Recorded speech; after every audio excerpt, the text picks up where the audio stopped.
About Dr. Ernest Hilaire. Welcome. Thank you very much, Rick, and good night to you and to your listeners. Yeah. Boy, what that shirt is dazzling. It's La Rose. Ernest, are you familiar with Gulliver's Travels? Jonathan Swift, you familiar? Yeah, You familiar? a very long time ago I read it. I know. Yeah. On one of his travels, he stopped at a place called Lilliput, a fictional small island, and a place at a time of war. And what he found out the war was about was between the Lilliputians, the people of Lilliput, and another small nation island called Blefuscu. But more easily remembered, they were called the Big Indians. Big Indians. Okay. And they were at war when Gulliver arrived there. What do you think these people were at war for? Tiny little island, tiny little people, etc. They went to war over which end of the egg should be broken. The big Indians figured the egg should only be broken from the big end. And of course, the Lilliputians figured it should only be broken over the little end. And so they were in conflict, and they're still in conflict, and it's an endless war. Does that remind you of anything? Does it bring to mind anything? Well, I mean, not necessarily. Okay, let me save time right away. Doesn't it remind you of our two parties? We're two tiny little nations at war over tiny things, incessantly blown up at great expense. But, I mean, this is a characteristic of parliamentary democracy. Yeah. Yeah, so you have the very nature of democracy is the belief that you should have contending ideas. And that, I mean, look at the United States. You have the Democrats and Republicans. The United Kingdom. There is a belief. And if you apply your reference, yes, you have two contending sets of ideas. The Gulliver's Travel and yeah. So, I mean, that is what is expected. Otherwise, you have autocracy, where one prevailing idea or approach dominates. It's not so much the idea of conflict, because conflict can go all kind of ways. We can go to the pub and we can have conflict, and then we have a drink and we go home. You know, just conflict of ideas, throw ideas around. So talk about things that we never talked about before. And when you walk away from a debate, you're always wise on both sides. No matter how stupid or smart the other guy or you always walk out a smarter guy. Yeah. It's what this story is about really is it's almost like the dog in the manger kind of situation, you know, or worse, a bunch of little people, broke, no resources. We're seeing less and less of brain resource, because it's pointless saying you can spell. The point of brain resource is to see you doing things for the betterment of the country, betterment of the people. Otherwise, what's the point in having brains? The whole idea of education is to make life better for yourself and others. I think you'd agree with that. But we have an incessant war going around on petty crap, you know, to me. And it came across. Did you watch last night's Ms. Make Alive? No, I did not. I was out in a constituency. It came across a number of callers, both those that you know are sort of the Labour side, and those that you know were more the other side. But even there, it was still the same thing. The Labour supporters In fact, one call actually echoed word for word something that Musa had said. In Compton's day, people walked around in the mud and all that kind, almost as if there was a manual that the guys had crammed, and so they say the same thing over and over. I am saying, of course, I expect the democracy and goodness we don't have to shoot each other, you know. But I expect people to be discussing the people's business. And you know, we've both been in this game a long time, and it's getting worse and worse. And the reason for the fighting is getting less and less reasonable. There's less and less of the cake. There's more and more people hungry to eat it. And the fight goes on. The same fight goes on and on and on. But can I just tell you something? I mean, this has probably been brought on more than anything else, the democratization of our society that technology has ushered in, especially social media. Talking of technology. Do you know, let me see that tape.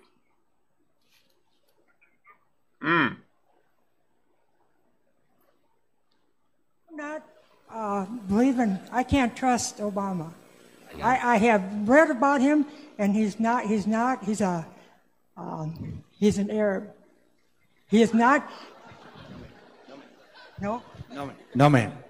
He's a decent family man, citizen that I just happen to have disagreements with on fundamental issues, and that's what this campaign is all about. He's not. Thank you. Yes. Can you imagine that in St. Lucia these days?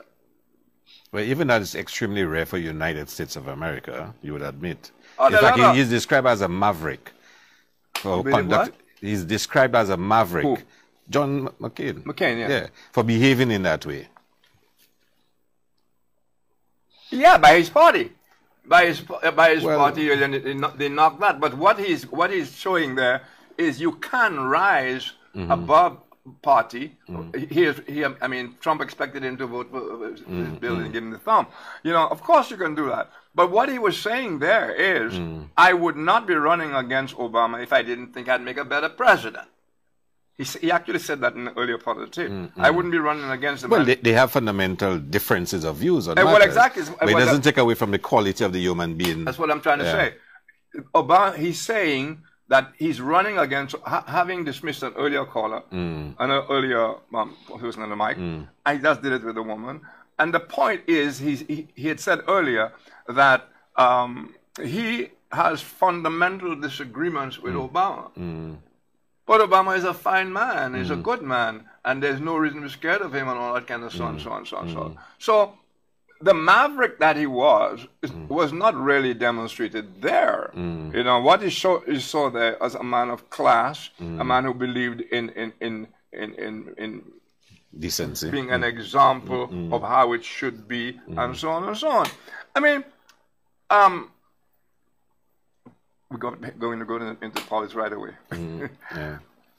In Stephen King's time as Prime Minister, Kenny Anthony famously would not call him Prime Minister. I know it for a fact. Even when the rare occasions when he attended functions, he would not address him as Prime Minister. That's well known. He would not shake his hand, nothing of the sort. In fact, he didn't even respond to King's appeals for various things. He would not. Okay? There was a whole attitude, and I think that still lingers. And the horror of it all is that it also afflicts the supporters of both parties. But then that did not start then. I mean, I grew up as a student of politics in the 70s, and I saw how George Odom was treated and Peter Josie was treated. I mean, and even yourself, how you were treated. I mean, let's not forget your own experiences. So I don't think that started then. Oh, but I'm not saying... I don't know the details of what you're saying. Not for 1 minute am I saying it started then. I don't know the details. I can't tell you whether that happened. What I'm saying to you is that's what we have done for so... That's the point I'm making. Yeah, that's why as I told you, is a feature of parliamentary democracy. No, it's not. It's accentuated now through social media, which in itself is a tool of empowerment. Yeah, because even the powerless before now has Facebook that has empowered him. He has WhatsApp that has empowered him. That is a word. That's a word that's bandied around a lot now about people getting empowered. No, I'm not doing a value judgment whether it's good empowerment or bad empowerment. Well, I'm just saying, no, we don't have to do that because we have our own worldview as to what's good and what's bad. No. The fact is I am saying a man having the power, the freedom to walk into a church and start dropping a whole bunch of expertise while the priest is doing his domino on the altar is a nut. But he may feel empowered to do that. So and a lot of what's on social media, especially referring to our politics, is that kind of stuff. Anonymity and BS. It's not only our politics. No, but I want to talk about ours. Okay, but then, I mean, you said especially, and I'm saying to you, based on my knowledge of other jurisdictions, they're really not that different. You know? No, I mean, the United States, have you listened to some of the syndicated radio shows in the United States? I'm agreeing with you. But then every now and again you see a McCain and Obama and those people. We don't see them here, Ernest. Well, that is the point. We have the McCains, we have the Obamas and others. Okay, we have them, and we know very well that what Trump is thriving on is racism. We're going back to racism in the worst way. So when America is doing this thing and we are watching social media, what we as a small islands people, Lilliputians, should be looking at those more learned. We'd be looking at that and saying, we cannot have that. But we are way past that. But I think St. Lucia is probably more divisive than it has ever been. Yep, I agree. And I think it started off with the first announcement that all night workers would be fired. I'm talking about this cycle of politics. This cycle of politics. I tell you what I'm saying to you, this was such a stab. Such a stab. Okay. The way it was handled, the way it was dealt with, the way people were treated, and there have been persistent actions thereafter that has done nothing but to accentuate that divide. I decided that before we got into things to have that little rap with you, and I decided also that you could sit there and give me 15 and 20 examples of how this party did this and divisive, and I can give you 60. But that's the point I'm making. That has to stop. Okay, and I would not disagree with you. I know you you wouldn't. No. That has to stop because it's destructive. And like you said, it's been going on for a long time. From the time of George and John Compton, only there were more eggs to eat. There was more room to move in, less people, etc. And we also had open doors. We are locked in right now in a prohibit. I don't want to say shit. Okay. Okay? And we are not recognizing that.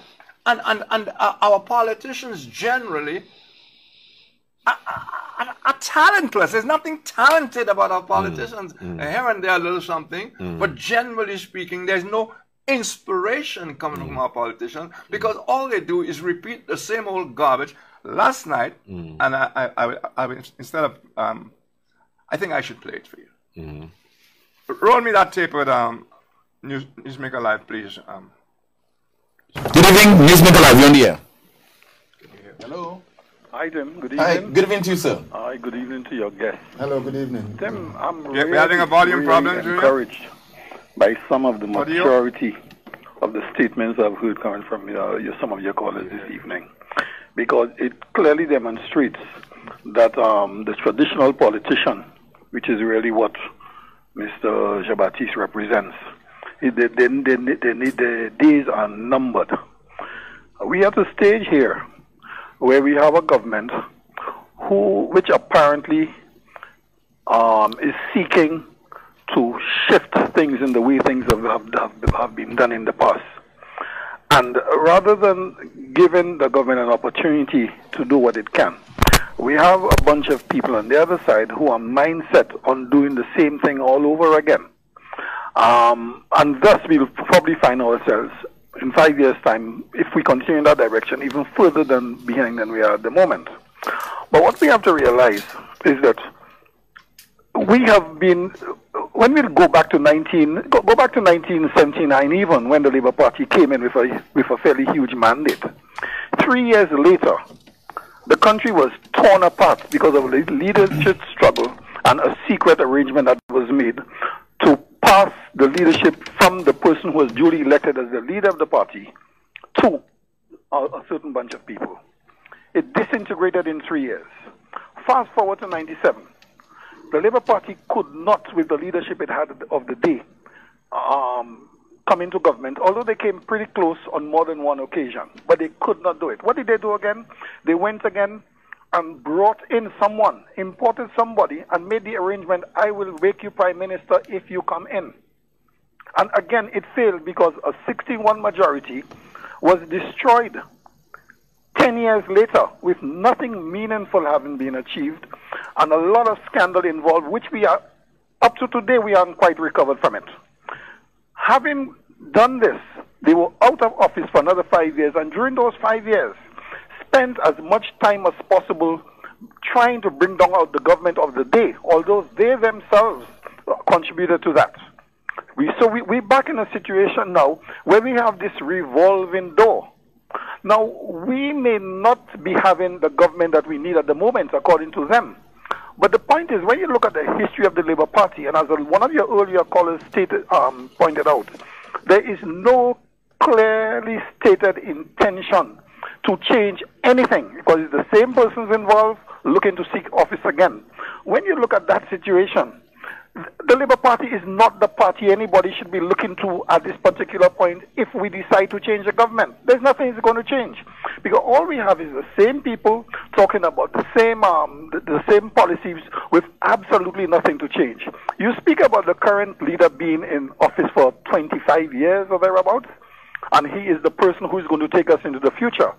When you look at his constituency, when you've represented a constituency for 25 years, most of it in government, in the city center, what has changed in that constituency? I can tell you as somebody who has roamed the streets, the only two things I know that's different in that area. One, the Havana Club is no longer there. Two, Dixie is no longer there. That's the only two things I see in that constituency. There's very little. It's much the same. People leave St. Lucia and come back here 50 years later and walk through that constituency, and they find their way very, very easily. We cannot have somebody like that telling me that you're going to be in charge of St. Lucia or vision for St. Lucia going forward into what we see ahead of us. So what we have is the snake oil thing. Fool the people. But I am comforted, as I'm saying, by some of the comments made tonight. It shows clearly people have their heads on exactly where we're going. And one last point I want to make. Whilst Alan Chastney is being vilified by all parties concerned, including the Labour Party, we have to understand that the Labour Party created Alan Chastney. Because if the Labour Party had performed at the level expected of such a highly qualified team back in 1997, the bar would have been so high that the economy would have been doing so well that Alan Chastney would have been contented to stay as a private citizen, making his money in much the same way that Bill Gates and Elon Musk and all these guys are in the private sector in the U.S. rather than come into government. So they have to take responsibility, if they want to, for creating Alan Chastney and allow him to do what he thinks he can do to get St. Lucia back in the direction it should be going. Thank you, sir. Yeah. Well, thank you very much, caller. I think the caller just did exactly what the United Workers Party continues to do, to put labels on people like me, people like Musa. You heard what he said, those traditional politicians, as if Honorable Ezekiel Joseph and Honorable Spider Motut and those people are not traditional politicians. And therefore he tries to put Honorable Alan Chastney, Prime Minister, in like he's a different person. So we are traditional politicians, you know. He calls Honorable Philip J. Pierre somebody like that. Now, I want to start there. What did you think of that as a response? Well, I think the caller was offensive. Why? Because, Rick, you want me to give you a detailed analysis of this? Although I want us to go back on the main reason why I'm here to talk about it. We will. Let's not lose sight of that. This is a caller.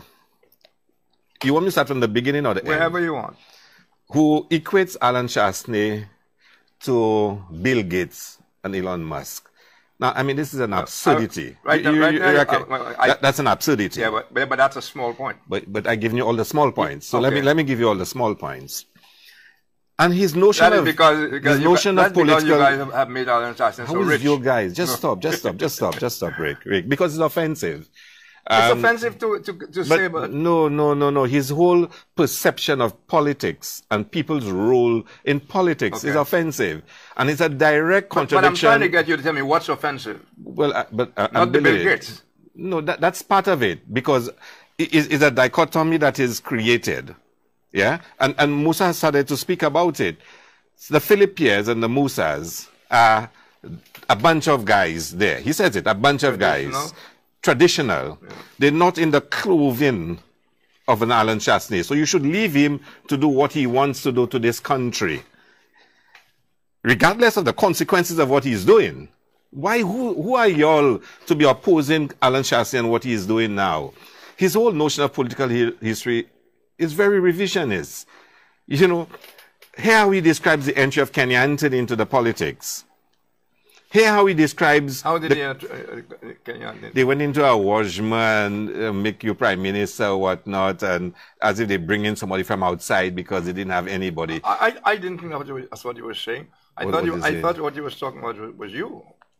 Me? Yeah. You talk about 1997. Is that what you were talking about? Kenny Anthony he was talking about. Kenny Anthony was a minister in a previous Labour Party government. Kenny Anthony wasn't somebody they found somewhere under some stone hiding. He speaks of the Labour Party and the scandals of 97. Tell me one Labour Party minister that have been to court and has been found guilty, as had happened in the previous United Workers' Party government between 2006 2011. When he speaks about the Labour Party caused the trouble in the United Workers' Party then, were we the ones responsible for John Compton's death? May I just intervene for a second? Yeah. You see, that is what I have done. I have sifted the areas that I consider the small areas and the prolongation of this almost Maple-ish kind of thing. Because how can... So you accept that's what it was? Just Maple-ish? There are aspects of it. Maple-ish? Yeah. I mean, first of all, you're a man who knows political history. You would never describe the political history of St. Lucia in that manner, would you? Well, I would describe it as I have in my own way. Yeah. What struck me in that whole thing, I am not even putting much on the contribution of the caller. I'm far, far more interested in the response of the minister. He's not a minister. Well, a guy who's been a minister. Do you know who called? Do you know who was the person who called? No. Okay. Do you? No, let's proceed. You have any idea what that is? Well, I can speculate, but I don't think I should. We can do it when the thing up. I have no idea what it is. For example, he was offended because the caller said, people like that. And he put a meaning to that, tied up also that the guy is indicating that Alan Chastney is some kind of breed apart from the rest, elitist and whatever, and he's talking about Philip Pierre as that and whatever. What I heard the guy saying, people like that, better English would be such people. In fact, he said something about they'd done nothing and such people. I saw nothing wrong with that, but I also know Creole. I also know patois. Sa, pas vraiment sa raison. You know, that is what he's doing with the word that. It's simply bad English. No, it's not bad English. Well, that's how we took it. Let me tell you, it's creating categories. You have those guys, and you have a different guy who is Alan Chastney. Let me say this, because I really do want to go into your thing. Yeah, because here how he ends it. What we have now is a man who could have chosen to stay into private practice like Bill Gates, in private life like Bill Gates and Elon Musk, making millions of dollars. Instead, what he said was, you guys created that monster. No, forget the monster part. But you cannot not link it. So did UWP create Kenny Anthony? Who? UWP create Kenny Anthony, and did they create George Odlum, and did they create Peter Josie? Well, yeah, but that's figure of speech. Yeah, that doesn't have weight. But what? No, it does. It does. Every politician is therefore created by the other party. That's why I tell you, I'm not so hung up on how the guy expressed himself and how he saw things. Your issue is not the guy; is Musa's response. Musa's response is very important because he's a parliamentarian, he's been a minister of government, and he might be there again next time. And you know what Musa is trying to do? He's trying to say that this caller is creating categories of politicians. There are those guys, people like Philip J. Pierre himself, who are the traditional and who are going to be extinct. and they are the new guy, the Alan Chastney. Well, that must be a thinking that you guys have. It's not you guys. I'll tell you why. I'll tell you why. Can I tell you something? It's a thinking that St. Lucians are beginning to recognize that in their own land. I keep hearing you all doing that. Forgive my you all, huh? Yeah. Okay. I keep hearing you guys saying this. St. Lucians will come out and the people who are fed up or whatever. That's another thing that's been going on forever. Politicians coming on there and speaking for everybody. You know, the people of St. Lucia and the this and this. And I'm trying my best. That's why I started off the way I did, Ernest, about the Lilliput. I really don't want for you and me to waste time doing exactly what I am putting down. That must stop. But that thing about that part, and what he was, and it's not the first time Musa is doing that. Yeah. I want us to also point out to you, Tennyson Joseph wrote articles putting Chastney in a particular category, to the extent of saying such like Chastney should not be in charge of anything in the private sector. I know I carry the article. Why? Is it because of his incompetence, or is it because of his color? Okay. Yeah. Because of his color. And he talked about slavery and all that kind of stuff. So Chastney did that. Philip Pierre referred to Chastney, before the guys were in office, you know, as the poster boy for the economic class. And so would that be wrong to say? Right, wrong, or indifferent, that's not the point I am making. I am suggesting to you that this determination, this elitism that I heard in what Musa is saying there, is destructive. And I'm saying to you, we don't have to argue about this. I think we can both agree that crap done on both sides, this has got to stop, because it's not getting us anywhere. You and I could spend the whole night echoing that guy. No, the issue I have, and I stand in defense of St. Lucians who feel they have been disenfranchised in this country. Well, I don't feel disenfranchised. But you don't. You see, y'all, and I'm sorry for saying y'all. That's all right. Sorry for saying y'all. Because y'all probably comfortable with that agenda, Rick. No. Right, Rick, right now, you're probably comfortable with that agenda. No, I'm not. And you have no desire to fight it. No. Hold on, Rick. You probably have no desire or thing to fight it. I really want to, want to answer. But St. Lucians are feeling disenfranchised. Yeah, but I know in their country and disempowered in their country. I know the St. Lucians that you know, right. And I have been in the belly of the beast. You don't think right now, with the policies that have been implemented for the last 2 years, and despite what this caller said, which is virtually just say nothing as an opposition. No, I wouldn't say that. Yeah. Just allow the government to do whatever they want. Let me throw a question at you. I'm listening to, and again, pardon the phrase, we know each other long enough. The matter of you guys, you know, when I say you guys, I mean, a government that was in office has been in office 15 years. A little incident. A government with a government that's important. A government that came in with all the love of all the people. All the people, 16-1. That government comes into office. And people expected a lot of change. Attitudinally, like the McCain trying to change the attitude despite fundamental differences with Obama. But even you and I now, who are trying not to, we are wrapped up in this, you know. This, and like I just did, I went back telling you all the stuff they said about Chastney, etc., etc. And I'm sure you can tell me what they said about you guys as well. You can do that. Ultimately, that is what we are stuck in and have been stuck in for years. Compton was called a communist. George Autumn was called this one was called that. They threw shit in the boulevard. That is all a country is getting from one side or the other, or together, over and over and over. And I have a hard time understanding why the Labour Party has not, as the guy said, has not sat back and said, how the hell did we lose that election? Which one? The one just passed. I think we've done that. And you may not like our reasons, but we've done that. Well, if it's things like people made a mistake, like I heard last night, I just kind of think I'm not even taking that on board. Okay? It's a serious question that has to come up with a better answer than the people made a mistake. Alan Chastney I don't think people made a mistake. People made a choice. But has UWP asked themselves, why did they lose 3 of the last 5 elections? Which they did. Again? The UWP lost 3 of the last 5 elections. Yeah. Well, they're supposed to do what I'm saying. So why are you chastising you? No, I'm not. Labour That is not what I'm chastising about. No. I'm missing your point. Yeah, you're missing it. Yeah. I am saying 2 years after an election that they should not have lost at all in the circumstances. Your view. That's your view. Yes. Yeah. In my view. But then you thought they were going to lose, huh? Who? Labour Party. In 2016, you thought they were going to lose. I don't know that, because I tell you why I did not necessarily think that. There was no party. Alan Shaston had no party.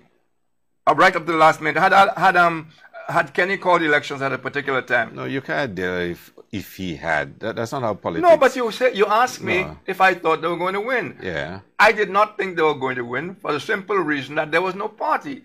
So if for that only, if you ask me, did I think Kenny Anthony deserved to lose? Oh, I'll give you about. Well, I know you would say that. I know you would say that. I know you would say that. Well, that's not a secret. That's not a secret. We talk openly about that. Okay. So, but I did not expect Alan Shaston to win. Why? Hold on, stop. You know why? And to win this big. You know why? You did not expect?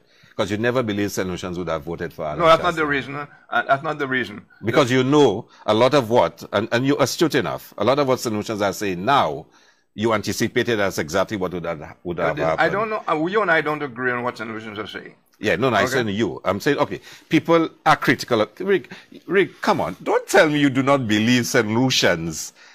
I will not tell you 90% or 80%.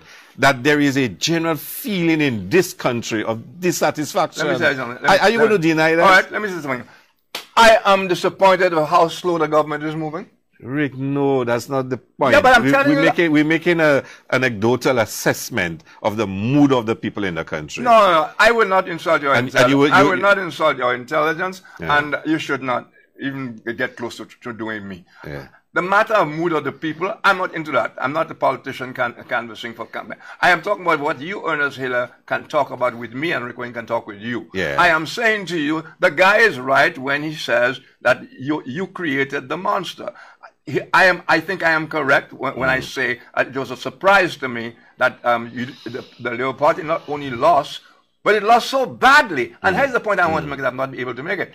And then you come on and hearing the way to listen to Musa and other Labour Party guys right now, because you're promoting something which you are, I will give you time to promote. You know. But all of that is connected, huh? Yeah, exactly. Because your narrative I'm glad you see that. Your narrative is counter the narrative that we express. I'm glad you see that. So these are the foundations. Okay, good. I'm glad you see that. I mean, you just got thrown out of office, and everything you're saying, more or less, is that Alan Shaston should follow your policies that got you kicked out. If your policies... Rick, let me finish it. If your policies people were so enamored with your policies, they would not have kicked you out 11-6. No. I will start off by telling you. That, let's take healthcare. St. Lucians were dissatisfied with how the Labour Party handled many aspects of the development of the country. They were dissatisfied. One can try to explain why, whether there was poor communication, we did not communicate our message, what we were achieving. And they voted us out on the promise of a government that would do better and correct those errors. And the point that people are saying now, it has gotten much worse. All right. Now, you will want to deny whether people actually believe that healthcare is not worse than what it was. I'm not going to actually discuss people. Okay, let's put people aside. Just you and I. Yeah, will try to you don't want to discuss people, yeah? But I can tell because all I'll do is tell you the people I know don't think like that. Because y'all probably have a particular understanding. Y'all, and we're using y'all. Y'all have a particular understanding, and y'all are defenders of the faith, Rick. My road up there. Yeah. You're getting a new road just now. Don't worry about it. I think, Rick, let me tell you something, Rick. Y'all are the defenders of the faith. No, I'm not. You're not. I'm not. I'm not the defenders of the faith. Okay, so let me ask you. I'll tell you the things I disagree with with government, and I have said it before. I disagree with the same things when other prime ministers were in office. Same things. Rick, healthcare was supposed to be. Let's talk about healthcare. Yeah. The Labour Party likes to come up with all the glitches and whatever invented or otherwise. I want to make it very, very simple. On the one side, you have Guy Joseph's men, his experts. I dismiss them on more than one ground. I dismiss them from the point of view that hospital building, and I hope you will agree with me because I have it that I can show you. The building of a hospital is a specialized craft, very specialized. So when Guy Joseph's guys pronounce something on it, and you all dismiss it, I'm not going to make any noise about that. But then the guys who are on your side in a similar capacity, I hope you'll agree I dismiss them the same way. So now the question arises that you had Kenny Anthony as Prime Minister and Alvina as Health Minister over and over and over coming on television, there are the videos, promising the people, especially in 2015, 2015, that they were about to be delivered a state-of-the-art hospital that would be the envy of the Caribbean. Now that cancels out immediately all the busted toes, all the other things that brought them to that point. The point is, good, you have overcome all the shortcomings and everything else, and we are about to have for ourselves, for the country, this fantastic hospital. Then it turns out the hospital is half finished. It's incomplete, or if you want 70, whatever percentage, it's not complete. So you did not keep the promise of the different dates, and especially the end of 2015, and you were in on up until half of 2016. I have not heard yet a reason why that hospital was not complete. All I keep on hearing is, let me just say that. All I keep hearing is, why did Alan Shastney stop the job? And my answer to that is, had you delivered a hospital, Alan Shastney would be in no position to criticize as he and his guys are criticizing. The floor is yours. Have you read the Hanover report by Shanta King? No. Rick, come on. If you're going to speak authoritatively on those things, you see, you're starting to disappoint me, Rick. Somebody like you should. I'm trying to dismiss. Somebody like you would have studied that. Let me tell. Okay, let me move on. I don't want to. Let me that is part of your program. Yeah. All right. The reason I don't even want to discuss that, because I told you before. Yeah. I said all the busted toes, the busted toenails, and the head, and the headache. That's a technical project manager who's writing. But here is the problem. I'm telling you, the last word on the hospital was that it would be delivered in before the end of 2015. So all Shanta and her reports. No, but that's not the last word. Let me give you the first promise of an opening of. We have to agree on that before we go anywhere. I can read. I don't care about the woman's report. I care about my Prime Minister and the Minister of Health telling me at a certain point that the hospital would be delivered before the end of 2015. So all the things that Shanta and them are saying are irrelevant to that statement. They are guided, but the politicians are guided by sometimes what the technical people tell them. You're deliberately ignoring me.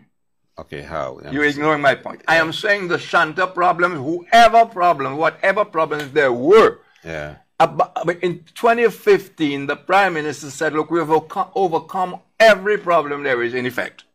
And we are ready now before the end of 2015 to deliver so-and-so. So I don't know where the Shanta thing comes from. Okay, but let me tell you. You get the point I'm making? Not really, but let's move on. Not really. Stephenson King promised that St. Jude would have been completed by September 2011. Yeah. You know that? And it was not completed by September 2011.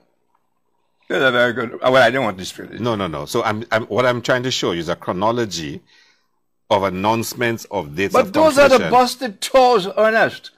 Whatever Stephenson King said or did becomes irrelevant when you get to the point that Kenny Anthony says, I have overcome all of these hurdles. Mary Isaac did the same. She promised an opening of and a commission of the hospital that has passed. Why are you doing this? You see, this is what the point I'm making to you. You're missing the point. This is sounding specious. I am saying to you that your fixation is Kenny Anthony said it did not happen. No, and that's the problem. No. I am trying to show you. No, that's not what I'm doing.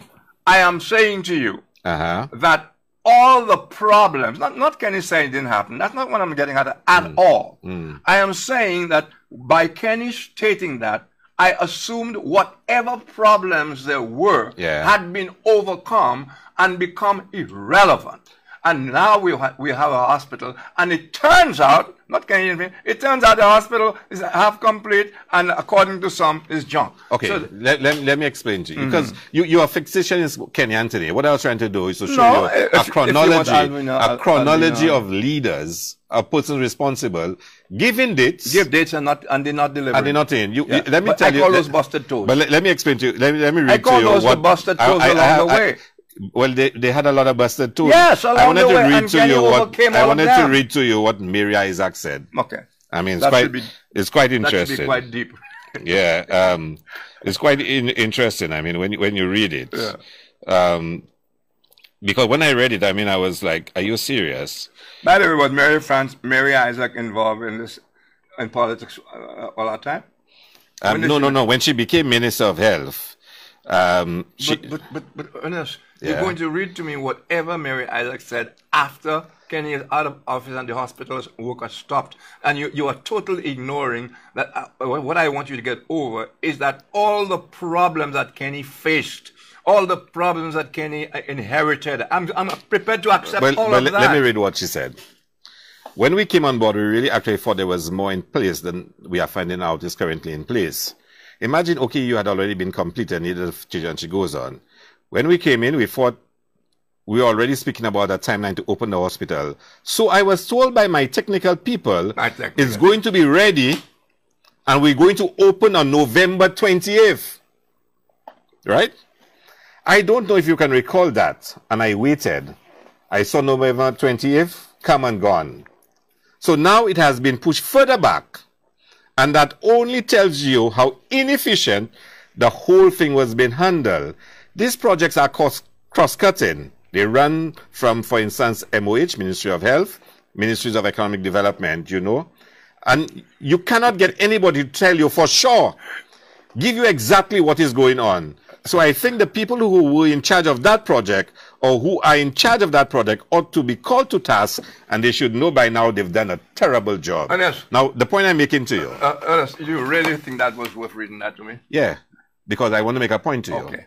All right. That there she is as a minister making announcements because she was advised by her technical people, engineers, architects, whoever, that the project would be finished by a certain date. Now, okay. So hold on.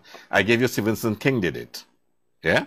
You said Kenny Anthony did it. I did not say that. You said Kenny Anthony said the whole. No, that's not what I'm saying. The real point I am making, I'm perhaps doing it badly, or you're not getting it.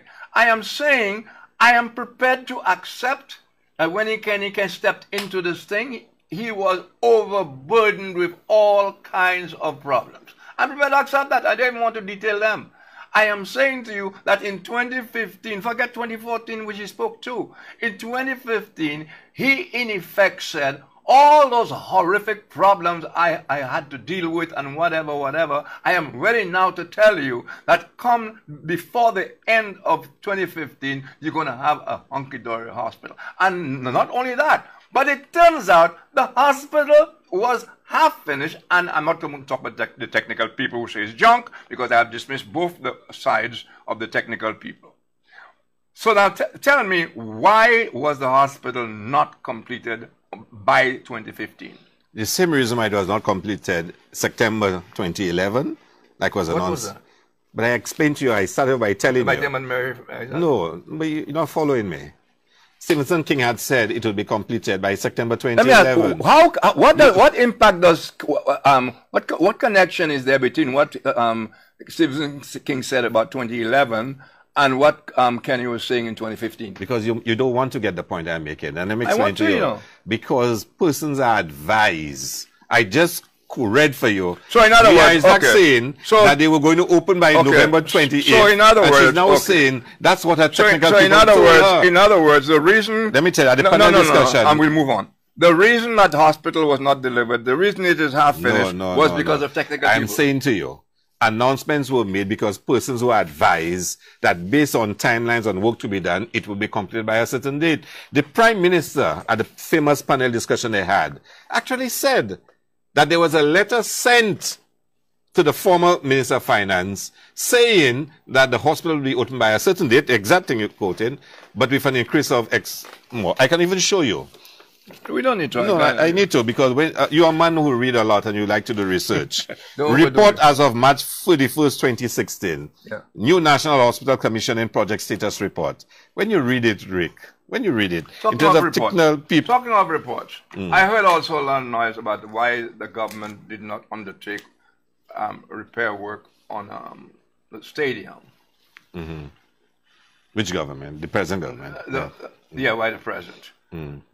And there's a report on 2014 to the Kenya Anthony government, basically describing the stadium as a death trap and all the things that were falling and all that kind. Nothing whatsoever was done about repair and taking care of those repairs, and the people were left in that kind of stuff. Now, but let me finish. Let's stop at 2016. Let's fast forward, because we can spend all night trying to contextualize.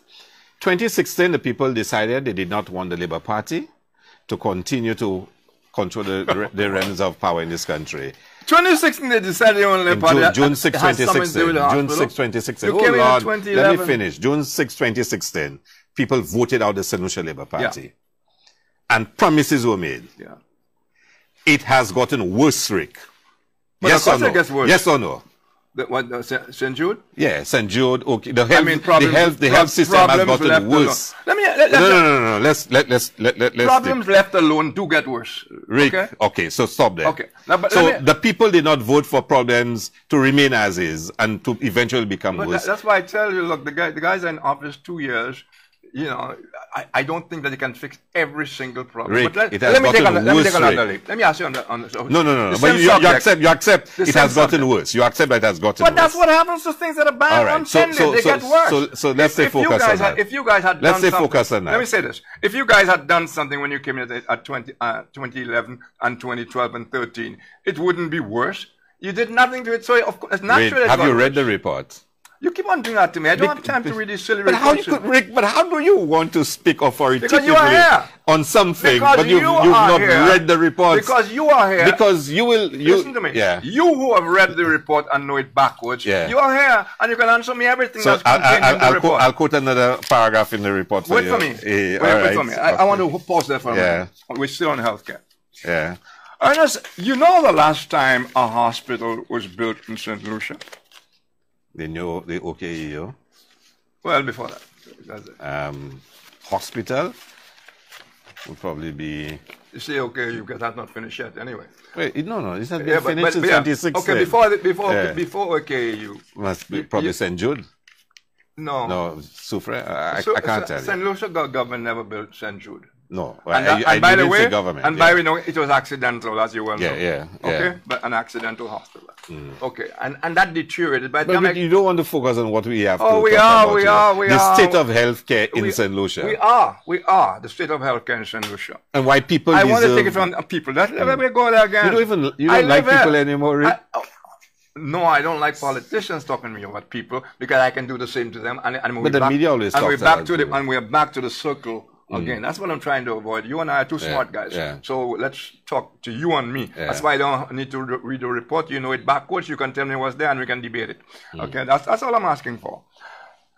Victoria Hospital is the hospital I'm referring. Built in the 1800s. Okay? Since then, apart from the don't you find it very strange that no hospital has been built before the OK? Why is that? I don't know where would you put the Soufrière Hospital? I mean, you don't consider them hospitals. And Dennery Hospital, you don't consider them hospitals? Well, okay. Not really, because the amount of people who died there, I don't have a lot. Victoria Hospital was a hospital. Okay, they did additions to it, etc., etc. And the maintenance of those hospitals you're talking about, that was pathetic anyway. These just buildings. All right. I am wondering why no government, over all of those years, talking about 100 years, ever found the means, because they all care so much about healthcare, and healthcare is synonymous with a building. Why is it no buildings since that time? I guess the question of size relative to our population. You know what Barford said, which you dumped on? Barford had a good idea. And Barford said that the hospitals in countries like this cannot afford hospitals. And he says hospitals cost more and they bring in and all that kind of stuff. And he suggested the PPP arrangement that had worked in other countries. And your guys actually said, Musa, that the man can say whatever he wants, we don't have to follow him. That was the response. The fact that this Barford guy who is involved in the hospital and has done his research and knows what he's talking about and is diplomatic at suggesting to you how you might go about it and to be able to afford the care. Rick, dismissed. How does that make you afford the care? What exactly is the nature of the PPP? PPP is just a generic descriptive tool. Yeah, but you all use it negatively because I would think we have a problem with privatization. Essentially, privatization is a form of PPP. Yes, but so when people say we're going into a PPP, and what they're speaking of is privatization. It's the details, and the devil is in those details. But that's the point we're making. They keep hiding. Y'all keep hiding with the details. Don't do that to me. No, you doing y'all. I doing the y'all. You don't want me to say y'all. Okay. But Rick, the serious point though, and yes, we're discussing those.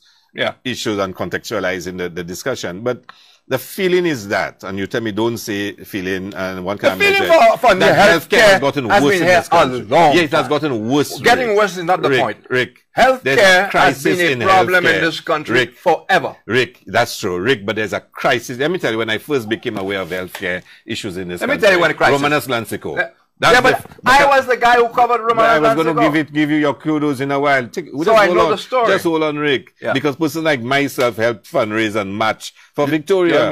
Yeah, as a young boy. Rick, so there have been a concern about healthcare in this country from the time of the United Workers' Party many years ago. I remember in fact, I read it. I mean, I was a very avid reader of the Star in those days. I don't really read the Star now. And saying, no, but Lansico been told to raise 1 million. Busy reading reports. No. Go ahead. Touche. About raise $1 million and the rest of the money will be provided. Yeah. You know it. You wrote the stories. I wrote the stories, yeah. So that has been an ongoing concern.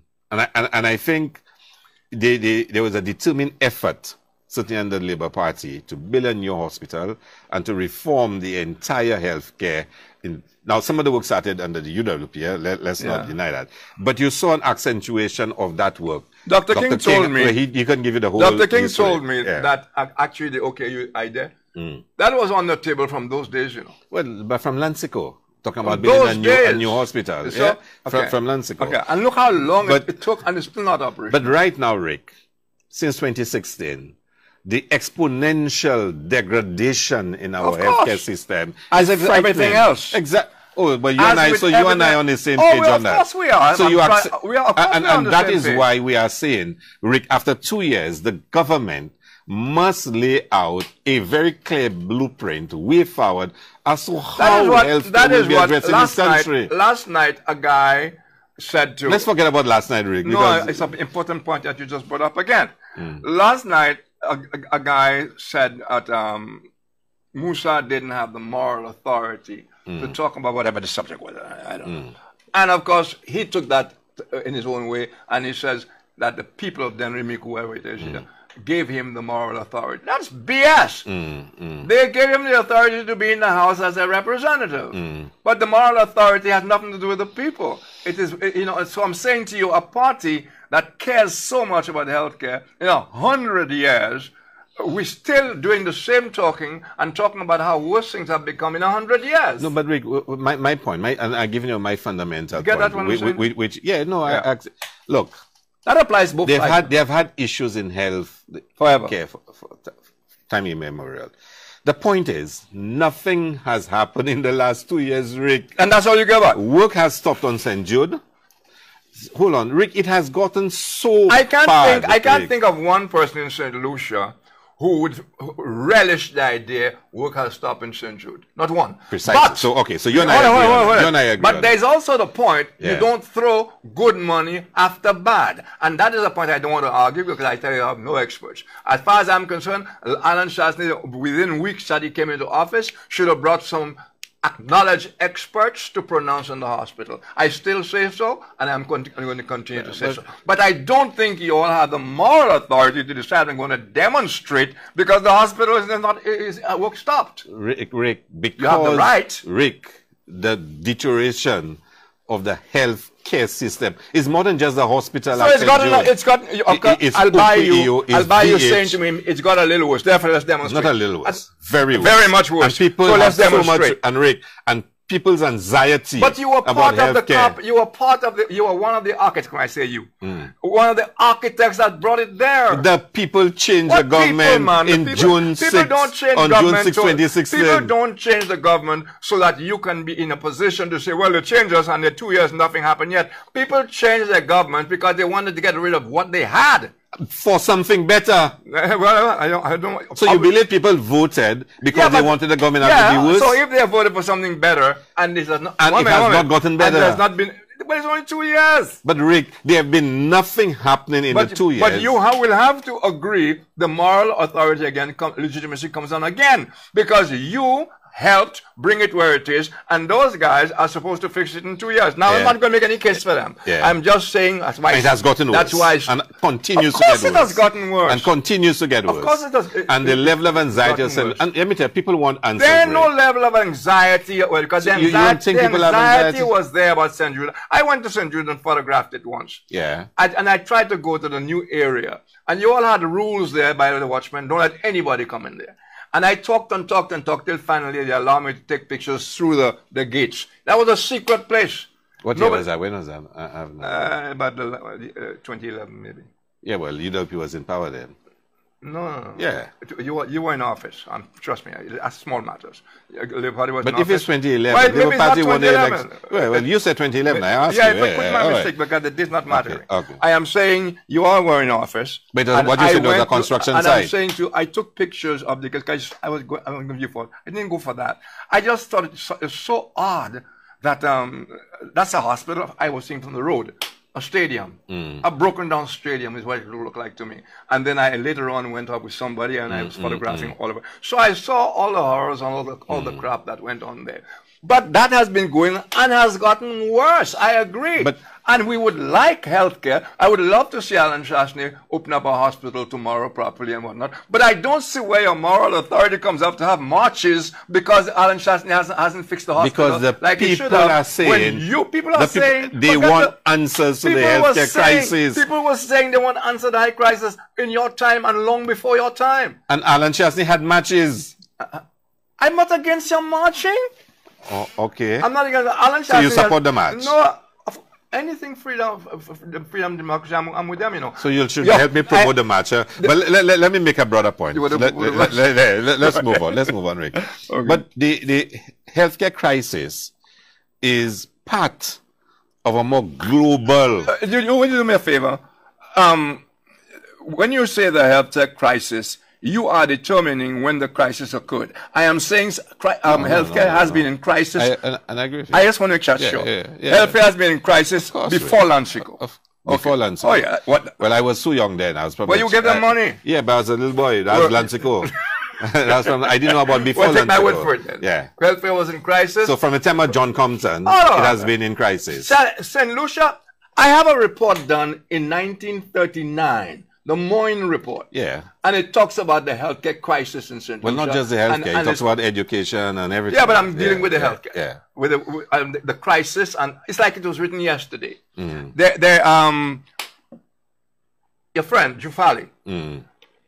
My friend, but go on. You said so, you know. I heard you when the man died. You said the man is your personal friend. Okay, but there's nothing wrong with that. Because but he's dead, and you said my friend. Yeah. No, you said he's my friend, but he's dead. No, you. But go on. Yeah.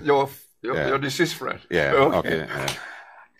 In all the magic ocean that went on with the Jufali matter, I know where I'm going there. A report was done by W Science because they came here for the diabetes center. Research center. What a mess! Another mess. Okay, we're not going to go into that. I hope. It's going to court in October, by the way. But go on. Well, go on. No, we'll talk off the record. I know. About I saw your article about the Diabetes Research Center. Yeah, Yeah, and you saw my regret on that. Yeah. Because, you know, what they talked about also was dialysis machines that were packaged and were there, that the dialysis machine that were being used at Victoria Hospital, the kudos they gave those nurses that they alone could operate that. Like I told somebody, like in the old days when you had a car and you had to crank it and you know, that's how they were doing this. And this doctor, whatever her name is, Merle, whatever, I don't know. I heard her talking on that. And to my mind, not to my mind, it coincided with what's in the report. You know, about the dialysis machines and the standalone and the kind of work and the idea of holding back those new things for St. Jude. That's egregious. That's egregious. But anyway, but you're marching for that. So what exactly? But it's more than just healthcare. The latest one, range. Have you followed what happened with the range? Go on, tell me. Yeah. So let me tell you what I know about what I've been told. What you know. Yeah. Because I avoid again all those reports on whatever because you guys, let me hear what you Parliament is there and you will never discuss those things in any detail in Parliament, etc. There's a finance committee thing never sits. All the avenues that the politicians, the parliamentarians are given so that the people can hear them. They're not used. You know that. Yeah. I think you will agree with me that that's abuse. Okay. And that is why I refuse to come and discuss reports and so on. So because those things should be discussed in Parliament, and then what is said in Parliament, Parliament doesn't even meet, Rick. It hardly meets in St. Lucia. Parliament hardly meets. Again, that's terrible. But anyway, go on. I want to hear what you were told. What? No, you're about range. Let me hear what you were told. I understand that a deal was done with range in your time. I hear on the radio arguments are being made that a deed, was it a deed? A deed of sale and the agreement that was done just before you got a week or so before you got out of office. You signed an agreement. 3 days before you got out of office. You signed an agreement. That's pretty disgusting. Okay, go on. Okay, and but ultimately, there was a breakup with the current government, a disagreement with the current government, and I am told that there has been a settlement, an agreement, that whatever it is. The figures of what the government now has to pay vary depending who you talk to. So I'm not interested. Again, once again, I am thinking, here we go again. Range, Black Bay Lands, Bryanburg, Rochamel. How you reach there? How you reach there? Hold on. Stop. Let me stop. I'm talking about accountability. Hold on. Just wait. I don't want to go and talk about Bryanburg. Of course you don't. Nothing. No, because Rick, you and I have had many discussions about it, and I've said to you, maybe you invite Claudius Francis to sit with you, your good friend, and to have a discussion. But I think you're afraid of doing that. He's too smart. I believe you're afraid of doing that. I don't get. But let me tell you something about the range. Let me tell you something about the range. I tell you why. First of all, I want to tell you about the range because Rick, I don't know that somebody can sit comfortably knowing that a government incompetence has caused this country to pay $33 million. You see, this is where you and I fall, and that's why I started the show as the way I did. We paid $45 million for Rochamel, which we should not have paid. We shouldn't have. Rick, okay, stop there. So it's the same crap going on. That's what I'm trying to tell you. I don't even have to know the details of range. I am saying to you, I am not surprised if range got screwed up by the government, because that is what keeps happening. But Rick, you would have quarreled about Rochamel for 15 years, and not for one day will you say something about range. Range just started, you know. No, but you've not even said anything about it. You all haven't even brought it to the house yet. How do you mean, Rick? That has been debated in the house. We said, you know, when the Prime Minister made the point that he not bothering backing dogs, whatnot, he was saying that during a discussion on range, you know. Range was the issue, you know. He said, in fact, let me tell you about range. This government came into power and found that there was an agreement with range to build a hotel in Black Bay using the CIP program, the Citizenship Investment Program, if a particular real estate option for financing. How do you feel about signing an agreement for 3 days before elections? No, you see, Rick, the MOU was first signed, and then negotiations were held. The gentleman had submitted and it was agreed through all the necessary processes for the general agreement to be signed. You still think that justifies signing? No, it should have been 3 signed. days before elections? It should have been signed 2 months before, or 3 months before. It wasn't. The point is, it was signed 3 days before elections. Okay, so it was signed. I don't know about 3 days. Do you think that's cool? But let's say 3 days. Do you think that's cool, though? No, Rick. I'll let you go on here. I just want to get as we're going along. Do you think that's cool? Well, I see no difficulty if a businessman had been discussing with a government 3 days before an election. But let's go ahead.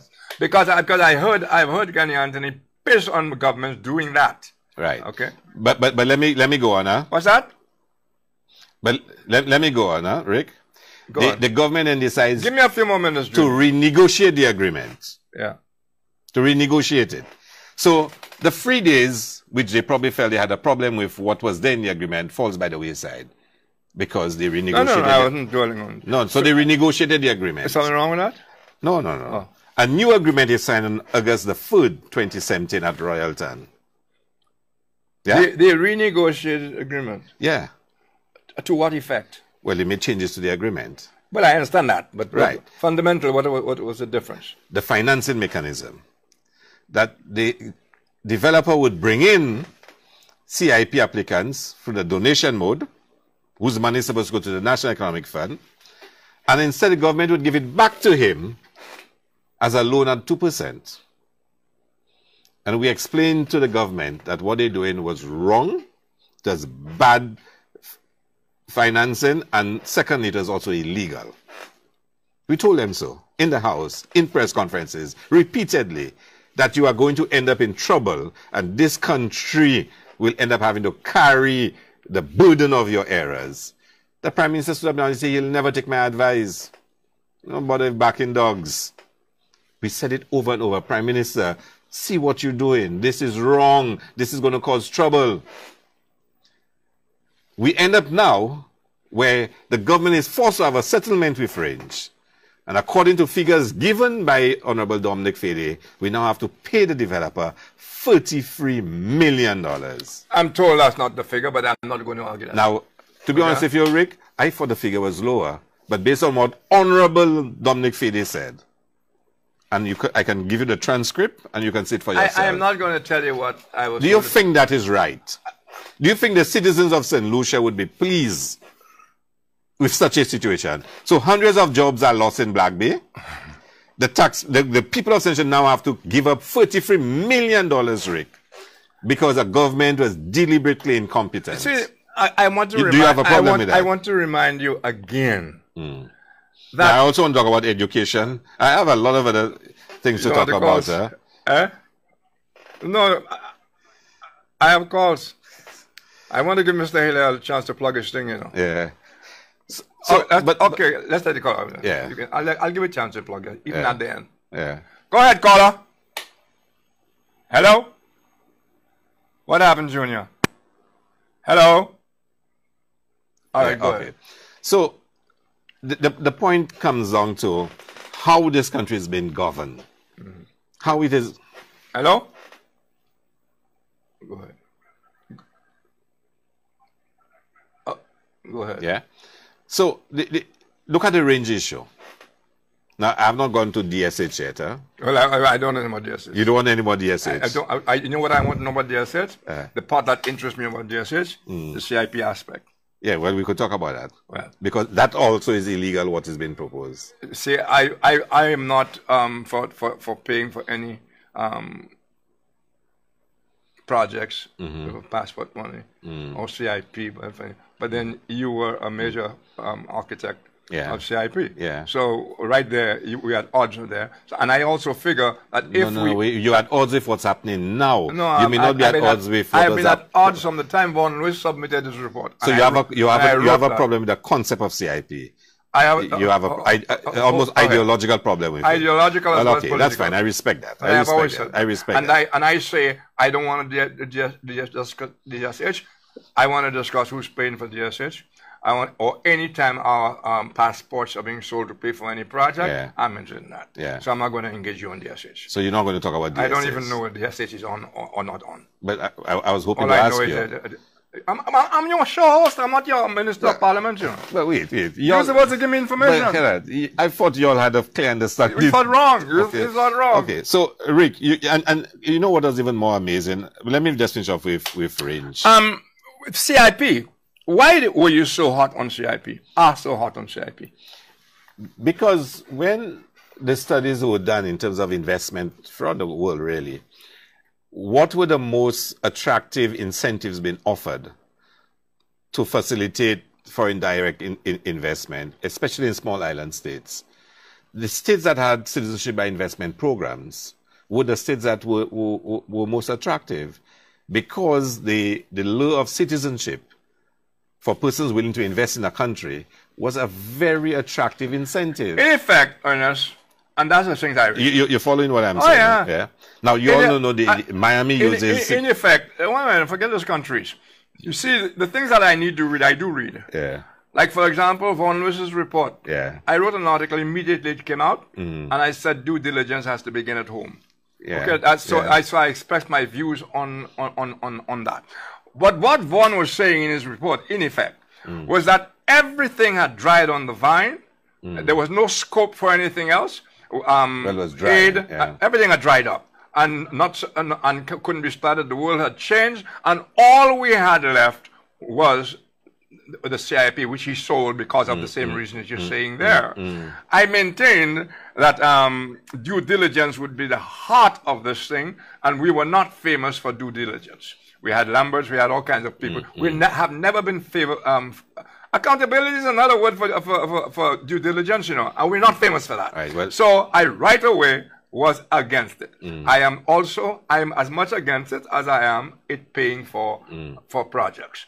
But Kenny Anthony, we have to get there. He was the Prime Minister. I don't know why you're not proud to hear me mention his name. Yeah. You should be proud. Because every problem begins and ends with Kenny Anthony for you. That guy was, you know how much work I did. I have every right.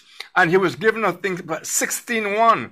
And he did not. I don't even want to go into that, because everything is Kenny Anthony, yes. Because had Kenny delivered on his promises, even a quarter of the promises of 97, when he was walking on water, we wouldn't be where we are. So you don't think a lot was done post-1997? I thought Kenny Anthony created a lot of division and hate. And it has Kenny Anthony? And just, yeah. Created division Kenny and hate Anthony, in this I heard country. Kenny Anthony on platforms talking about, they don't want, you know why they don't like you? Because they don't like you on the same line in the bank with them. Those are kind of you crap have written more than anybody else about divisive politics in this country. From John Compton to Labour, Thank you. Voltaire. That is why hold on. Those suggest that Kenny Anthony created. No, and I would not. Hold on. And I would not do Peter it. Josie. I'm agreeing with you. George Odland. I'm going with all that. I am saying Rick Wynn. You know you have contributed to division in this country. Well, that's a matter of opinion. No.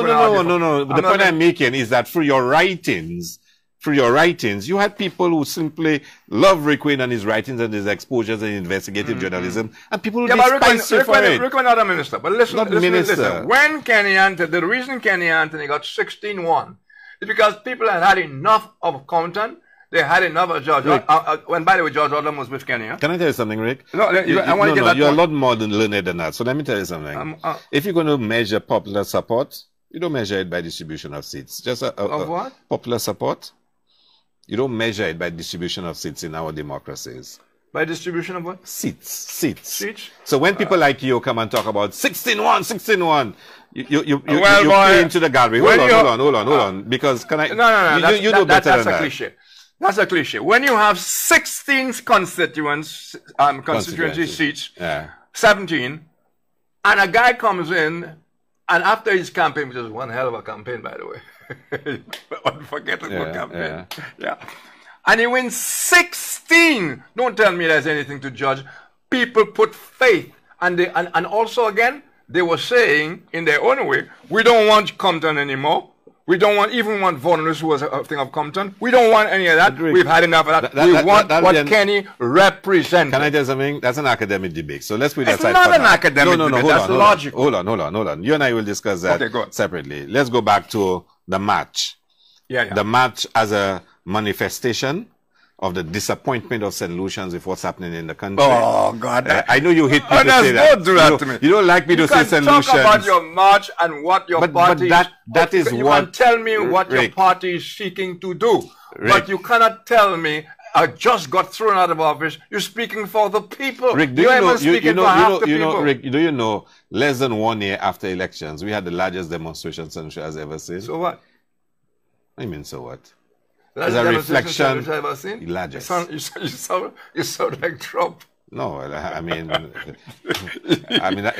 if it came from somebody else, I'd be really offended. But I mean, you know, yeah. Rick, seriously, yeah. In this country, it would take a lot, and you really seem to be trying to push in that direction to suggest St. Lucians are not dissatisfied. Oh, I'm not saying that. I'm not saying that. That St. Lucians... St. Lucians have not been happy with politicians for a very long time, and this one, their party, their party gonna love them, Labour Party gonna hate them, and that's what you all survive on, the politicians. You survive on. So I'm not into the people. When Ernest Hilaire, whom I have a lot of respect for his head, comes and talk to me, we debate like we've been doing here. Yeah. So, but the point is, the match that's going to take place is an opportunity for St. Lucians to demonstrate their dissatisfaction.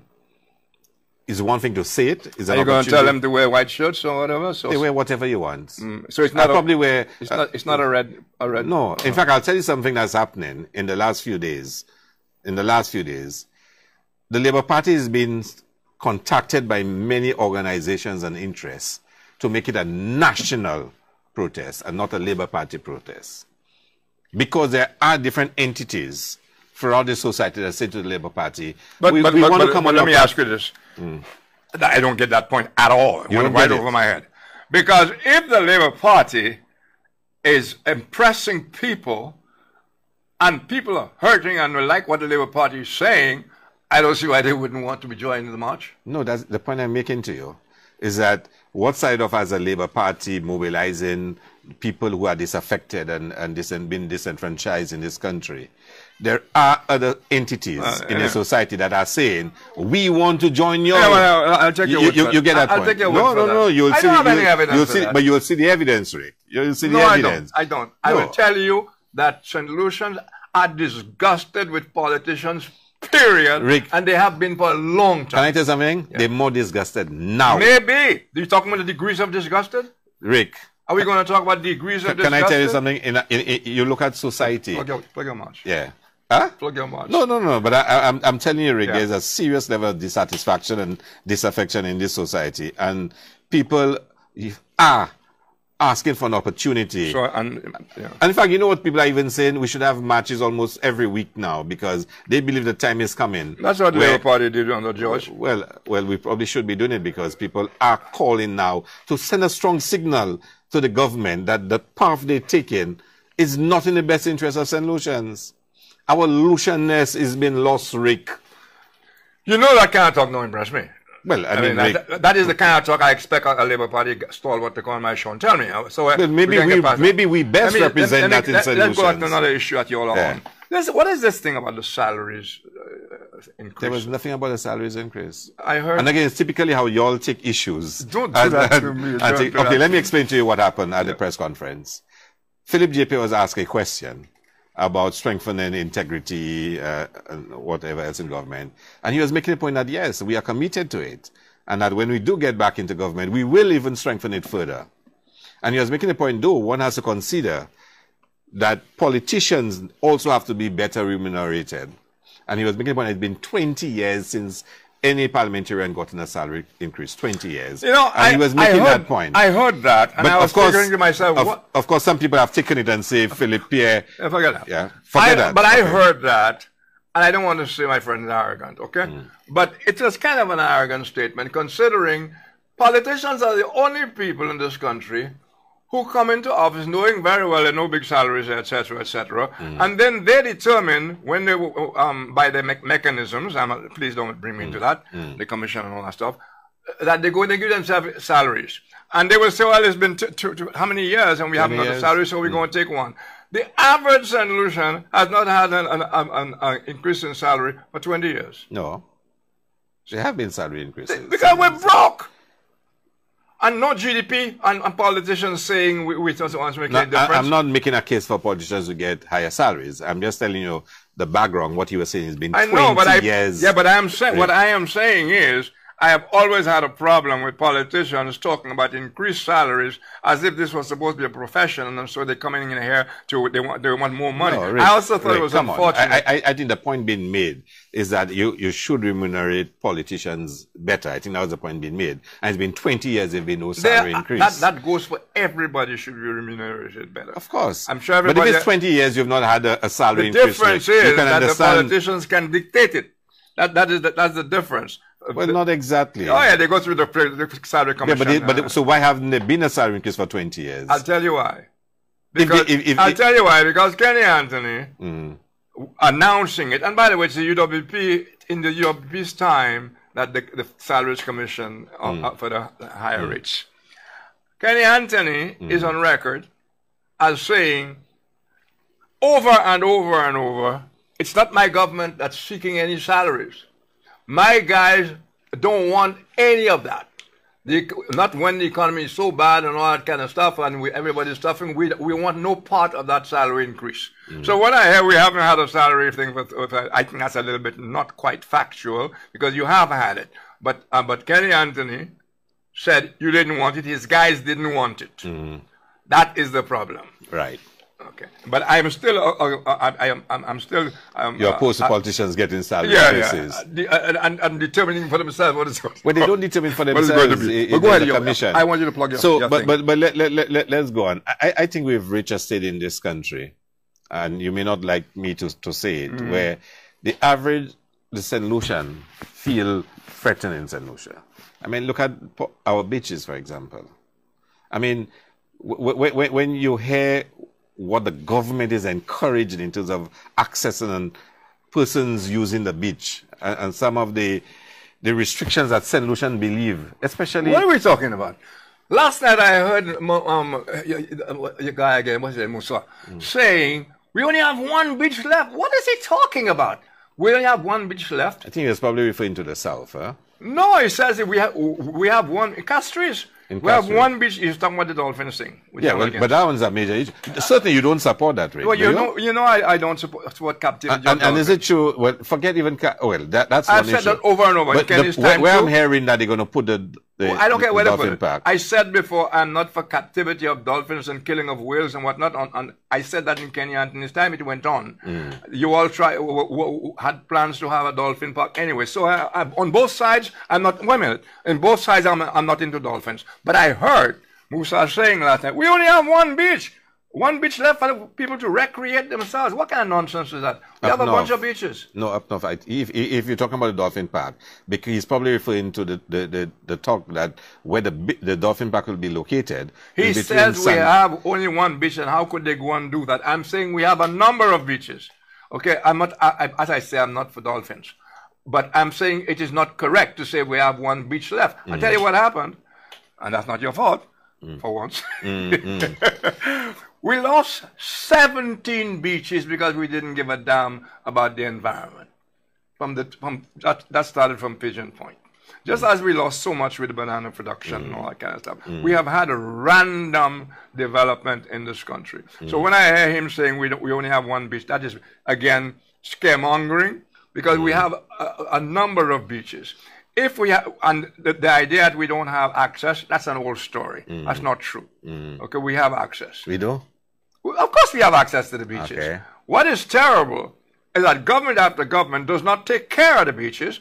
And what's also terrible is we are suffering the consequences of bad planning, putting hotels on all our beaches when they could have been building hotels at other areas of St. Lucia. Do you think the St. Lucian who goes next to the landings or Sandals feel encouraged to go and bathe on the beach in front of those two hotels?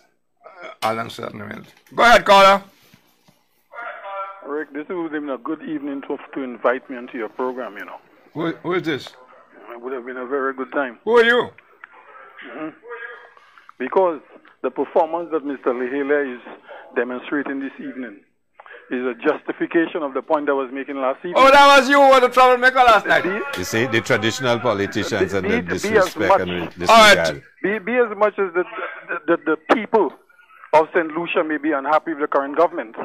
The point is, the alternative is not the Labour Party, and that's the point I was making.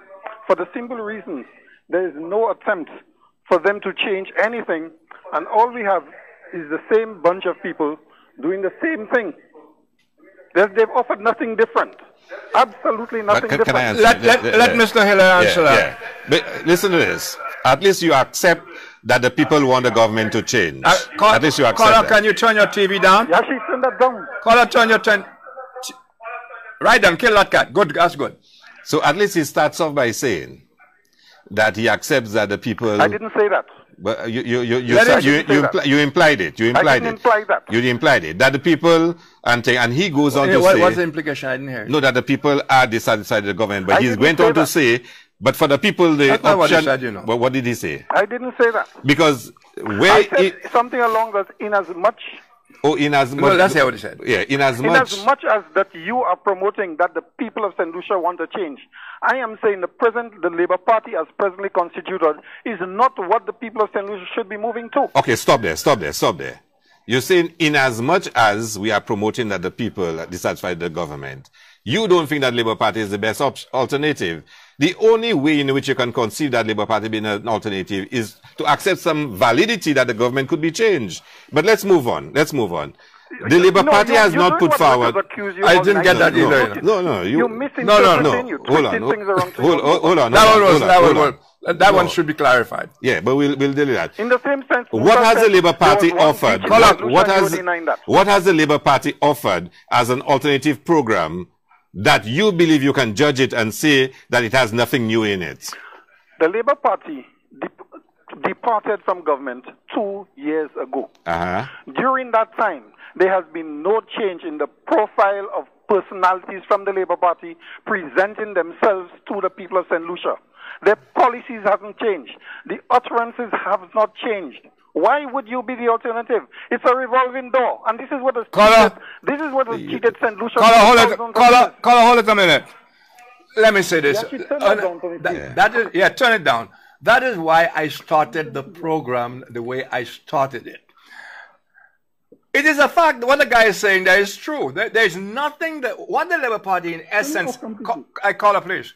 What the Labour Party in essence is requiring of Chasney is to take advice from them and listen to what they have to say. No. The Labour Party is fighting to safeguard the patrimony of this country. Yeah, but you were supposed to do it when you were in office. Rick, because the policies of this government is destroying education, health. Caller, no, but that's the point I was making. That is simply it. They have changed nothing. But all the Labour Party seems concerned about is getting into political office. No, what we are doing. Caller, if you say we have not offered any policy change yet, he's correct. No, what we are doing, Rick, is to say to the government, you made promises to the people of St. Lucia.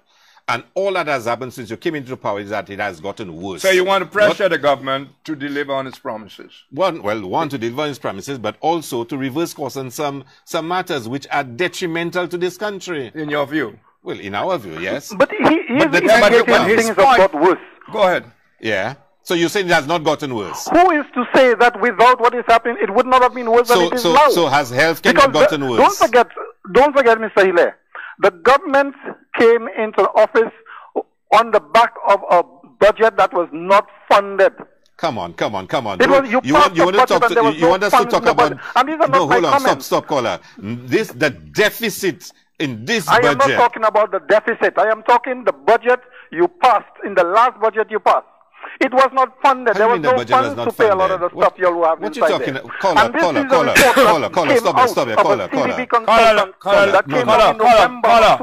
I want you to let the guest say. Caller, listen to what you're saying. A budget was passed around April. Elections were in June, 2 months later. What do you mean the budget was not funded? When you pass a budget, you don't have lump sum, the total revenue sitting in the treasury for use. That's not how it is done. And the point is, revenue lines to fund the budget you passed were not clear. All right, me being a dumb layman, let me put it this way and tell me if I'm right. The government puts out a budget. Yeah. It has no idea where the money is coming from. That's not true. The budget says exactly how the money will come through. Caller. That's what I'm saying. Exactly. Rick, That's what I'm saying. have you seen the estimates? And- It says all the revenue measures and all the expenditure actions. No? And there was an impending elections, and there was every indication that the government would have lost the elections. Why would you try to tie the government up to any particular policy? No, then when you win the election, you just have a supplementary budget, caller. But why would you do that? But caller, come on. I mean, let me explain something to you. Let me explain something to you. Let me explain to caller, take a break. Let me explain something to you. The law requires us to have a new budget from the 1st of April. Elections is due in December. You must have a budget. Let me just intervene. For tactical let me reasons. just intervene for a second. Because I don't want him to repeat himself either. Yeah. What the caller is saying, and caller, I have no idea who you are, do I? No, I But don't. he probably can identify himself. I'm no? not getting You his don't voice want at to all. know. I'm not getting his voice at all. From last night, I've been trying to figure out who he it is. might be. But I actually thought it was Rufus Busquets. But then I realized Come on, it's Rufus. not. Anyway, where was I on? Yeah, you.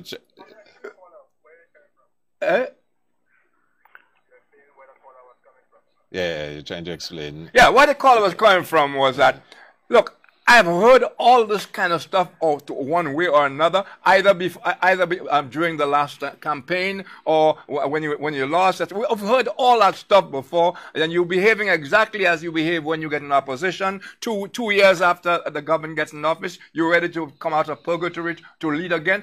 It's the same old That's story. democracy, Rick. That is Yes, the it cycle is of democracy. But democracy doesn't mean you have to be insulting people's minds. No, we're not talking about insulting. No, don't misunderstand my words. You're smarter than Musa. No, we so talk- don't get into the that. discussion we have in there is a policy. No, what I'm saying is, if you have an idiosyncrasy of behaving a certain way when you're in opposition, Color, am I on target with that? Yes. And you're doing it over and over, it's almost predictable. And it is insulting Rick, to the Rick, people all of right, the country. Rick, It Rick, is insulting. Rick, listen to that. You All right, have to let the minister talk. The Labour Party, not minister. I'm Do not sorry, associate me sorry, with the government. sorry. Rick, you hear that? Rick, you are in opposition. Yeah. You have a responsibility to oppose. To push. demand accountability, to push, to hold the government to scrutiny. What the caller is upset about, and I listened to his comments last night and even now. In other words, just keep quiet and let the government do what it has to do. No. You Don't come with that. You said it last night. You said it last no, night. Don't come with Rick, that. he said it last night. He's saying, Don't come with that. come up with some ideas Hold on, Rick. that are out of Shatney's box and your box. Rick, listen to that. He You're said it. putting He words in said my it. You mouth, said and that it. is the You said it. You dishonesty said it last night. involved here. Just leave the government to do All what right, it has to do. caller, correct him. Give him what you So said. okay, let me hear what you That say. is the dishonesty of what you're doing. Correct him. I never said such a thing. Correct him. I am equally critical of all governments who do the things y'all are doing. It's a rotation. But we're you're not a going for 5 government. years, the people kick you out. You in 6 months, you're back selling snake oil to people again, the same old nonsense. you And use we that have no phrase. alternative. So the people who don't know better vote you back in. You know better. You know better. No. But yet still you sink into that level for the purpose of getting political office. And that's the problem I have. No, so You just have now, to just offer now. nothing new. Hold on, caller. What have you offered that's new? Caller. Caller, I played a long tape of you tonight, so let No, caller, listen. so let Mr. Hilaire The answer. United Workers' Party match said there was 680 tax. Well, on you know I have no gas. problem with that. I have no problem with but marching. so Rick, so the But the point caller is, is telling you he's fed up hearing the same and We seeing the change the same. government for a particular reason. Don't go back and say what the guys did. That's right. Don't go back and but say that's what they you're did. doing. That's what I'm telling you. Don't do. I am telling you, you change the government. You promise to do better. It is getting worse, and people are. There's too much anxiety. People are dissatisfied. Which people? You are dissatisfied. So you're saying to me, caller, you do not get a sense that St. Lucians are dissatisfied. I with cannot speak on behalf of St. Lucians, and that's No. the mistake you're Listen making. what I'm asking you. Listen what I'm asking you. Whether you can discern that in St. Lucia right now, there's a very high level of dissatisfaction. I don't know. I don't speak honestly on behalf don't of St. know. Lucians. Did you? Neither But should you. 1 minute, caller.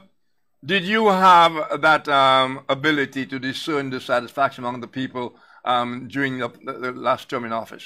You see, that's Rick, I'll tell you something. That's one of the worst things about politicians.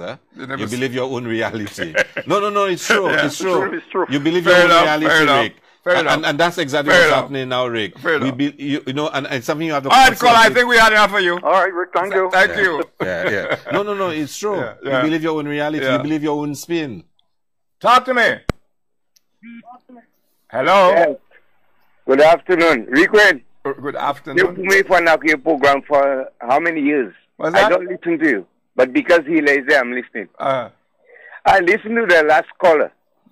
If I was in place with the last caller, if I was in place of him, I'll keep my mouth shut. Thank you very much. Caller. Okay, caller, that's enough. Thank you very much. Next one. Those kind of calls, whether you're not angry with that. Okay. Okay. We don't happen to have those kind of calls. But go ahead. But Rick, I think I want to come back to the central point that there is such a high level of dissatisfaction, certainly in our estimation, that St. Lucians, there's so much anxiety, whether it's the workers at customs, the printry, and I know no power JT for you. No low blows. You know what happened at RSL. What is with the printry, by the way? I don't know. I was hoping you probably could tell me off the record. Well, I'll tell you very quickly. I heard you had gotten a contract to do all government. Well, that's not works. true. But half of it? None. Nothing. Seriously? But I am aiming to get a contract to do outsourced government work. Don't you think I am good enough to do it? I have a record here. I think you're an excellent thank you. Printer. Okay. But I also believe the printer should stay. I think you can survive with the printer. Yeah, but I don't think you know anything about printing. so. Hello. Hello, caller. Yes. Hello. Yes. Hello. Good evening. Good evening, caller. Good evening.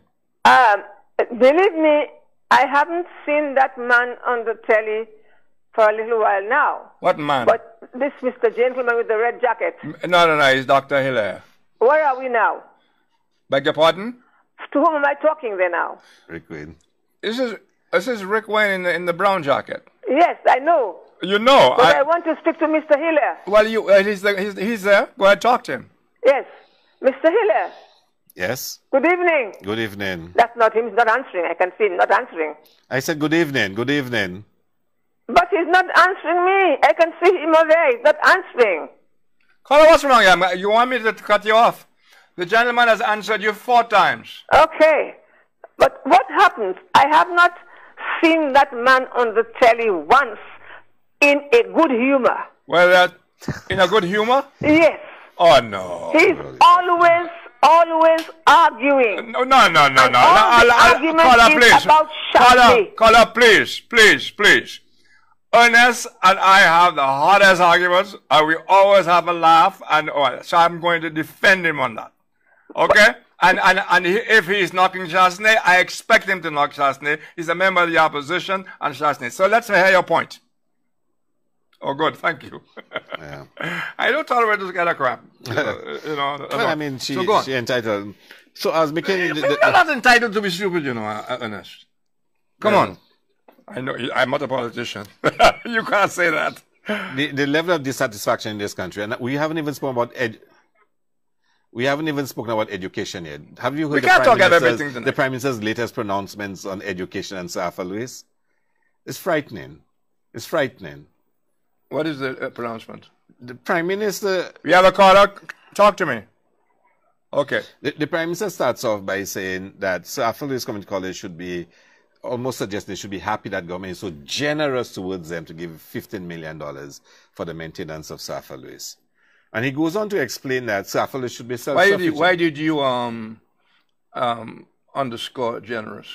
But he said it, and that's... Yeah, why does it bother you? Because I believe a proper Safa Louis probably... No, you said generous is the word that bothers you. Right, because it's the opposite. Because the reason I did that, I'm a man of words on YouTube. Yeah. The government is underfunding. So cities underfunding Safa Louis Community College. Yeah. That's why they were threatening they're proposing to raise fees, because they're not getting enough resources.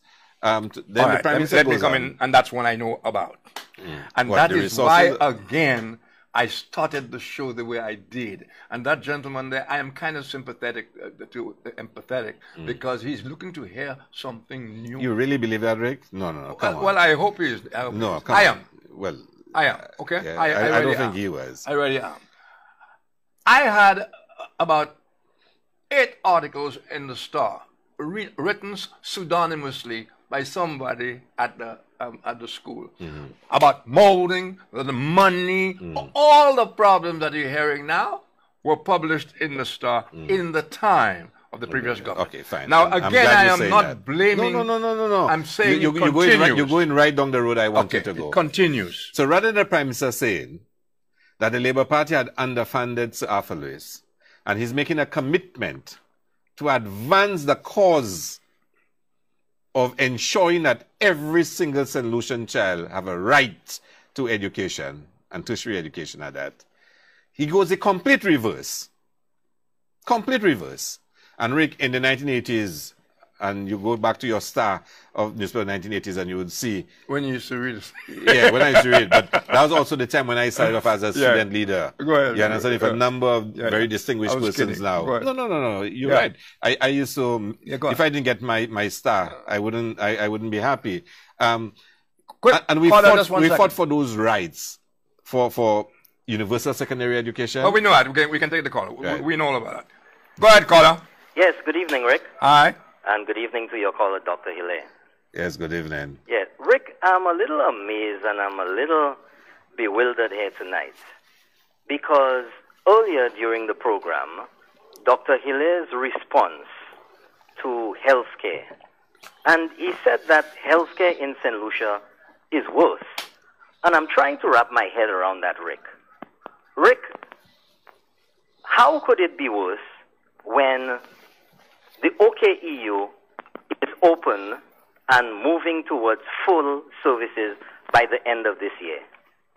I don't understand what Dr. Hilaire means by worse. No, but can we just stop? Has the OKEU been open? He's comparing... No, has it been open? OKEU is open now? There are services, dialysis services, physiotherapy services, and other services are moving in bit by bit until the end of the year. But that information has been put out there, so I'm surprised that you are not aware of that. However, Rick, No.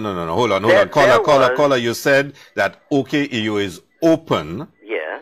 And the average, if you tell St. Lucians that OKEU is open, they would be shocked to hear that. Why? There are certain services that will move, I think dialysis, whatnot, to the OKEU. We still use Victoria Hospital as our hospital. How you want to say to callers that the OKEU is now open? What one has to do with the other. Yeah, but you can't say the OKEU is open. If the hospital is not, it has nothing to do with Victoria Hospital. What I did say to you is that services, it cannot be worse when services are being offered at OKEU. But those services were also offered at VH. Under the SLP with a naming ceremony and no services being offered. However, I know that the time is going and it's a little late, so I'm going to move on. Yeah. Dr. Hilaire spoke about the chronology of leaders. So in essence, he wants to go beyond the previous administration of the SLP and go into the administration of Stephenson King. But the point remains, Rick, and I find it rather bewildering that this would elude Dr. Hilaire.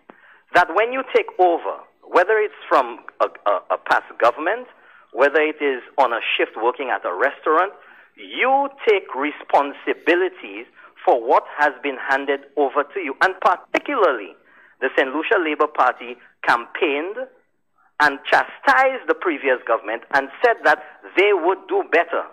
They changed the plans or whatever was intended by the Stephenson King government, and therefore, whatever changes they made and however they moved ahead, the responsibility for the results of that or the failure of those policies. Caller, I will stop you because I have already gone through that. Yes. Because what I said to Dr. Hilaire was that with all the problems that the former Prime Minister, had to bear, there came a time when he had now overwhelmed them, according to him, overleaped them, and that he was ready now to deliver a hospital. Right. But I am not even dealing with the fact that he didn't do it. I'm concerned that you were ready to deliver it by the end of 2015, but here it is now greatly incomplete, and they want to march. Right. That was my point. But anyway, Carl, I think you made your point. I want to take another call. Okay, thank you very much. Right. Yeah. You see, again, hello? Go ahead if you watch. Yes, hello, good night. Oh, yeah, good night. Go ahead, caller. Yes, Rick, good night to you. Hi. And good night to your guest, Mr. Hilaire. Good night. Rick, I must say that I have listened to you time and time again, your shows, and I found tonight to be a bit, argumentative, even, with the callers. I'm hoping that I won't find myself there. Well, not wrong. Caller, there's nothing wrong argumentative, Well, once what you're saying makes sense. But go ahead. Yeah. So, Rick, I was a bit taken aback, and, by a response that Mr. Hilaire gave when he said that he was responding to a caller and said that they have not presented any alternative to what is present, what the present government is doing. How would the caller know, what they would be doing? And I'm saying, if you have gotten to the point where you are preaching shutting down the country, it means that you're ready to lead again. You're ready to govern the country. So you should be in a position to put out there what your plans are, what it is that you're going to be doing differently, and not. But caller, would it be enough that to say that what they are calling on the government to do is what they would do? Well, even if they would, you were to take that and say, okay, we're going to do what we are calling upon the government to do. Is that all that is required by the people? Can I just say something to you? Okay, would that suffice? Let Dr. Hilaire come in for a minute. But let me just say something to you, caller. I think the point I was making to the previous caller, where he said, we are offering no new ideas. And I said to him, in other words, don't be too quick because we've not released our program of ideas yet. But that is the complaint. But hold on. But we know as a matter of principle, we don't support the privatization of healthcare. So we are opposing any effort to privatize healthcare. Yeah, but hold on. Can I just finish? I didn't want to be argumentative, and I was listening to you. Nothing wrong with that. And we are opposed to establishing a dolphin park at Pigeon Point. We are opposed to it, and we'll mobilize solutions in opposition to it. So you don't mind it somewhere else? So you will. One minute, caller. Sorry. You don't mind it somewhere else? No. Well, I have my personal position. What's your personal position? No, Rick. Let's not go to that. You and I will start a debate on that. I have a difficulty, and my party does, with the present Prime Minister's announcement on the future direction of education and affiliate and post-secondary education. We have a difficulty with that. Nothing wrong with that. And we are opposing what is being proposed. We have a difficulty with the abuse of the CIP. And then we stand against that. We are opposed to what happened in the tourist board, RSL, the printery, what's going to happen to customs. We are opposed to those things, and we are saying to the government that we stand in opposition to those actions. So you cannot say to me that unless I can release a whole new program of different ideas, well, they have a right to tell you that. What they are saying is that they've heard all this before. All of a sudden, Rick, there should be no opposition to government in St. No, Lucia. you are stretching that. By all means, No, but all of a sudden, by all means opposed, you but no right to match. No. All of a sudden, 2 years after the election, you want to see our manifesto. I'm not saying that. You want to see our manifesto for the next election. Nobody has said that. Nobody. But that's the implicit suggestion, no? You don't get that sense. No. But you have a right to march, and people. Yes. May I? Yes. Yeah, go ahead. Yes, so Mr. Hilaire, you're saying that you are opposed to a whole lot of things, Dolphin Park and so on. So you're going to come into government and change that. How about security, which is one of the most important things that people are looking in towards? The state of the environment. What do you plan to do about those things? Impacts.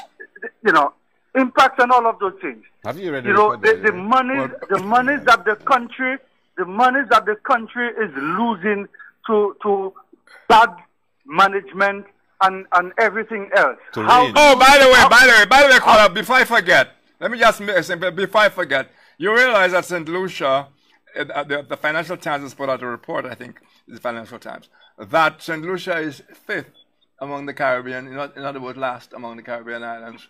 And they're blaming that on the divisiveness of the opposition, promising that if they got into office, that they will review all the applicants. And that is causing a severe problem for this what's it called, CIB? In St. Lucia. And the Dominica is still number one. And what Dominica is doing is precisely what Alan Chasney says he wants to do. And the report says that. But the opposition is causing major problems by chasing people away. That is in the Financial Times report. Go ahead, caller. Yes, so... Send me a copy of this. Yeah.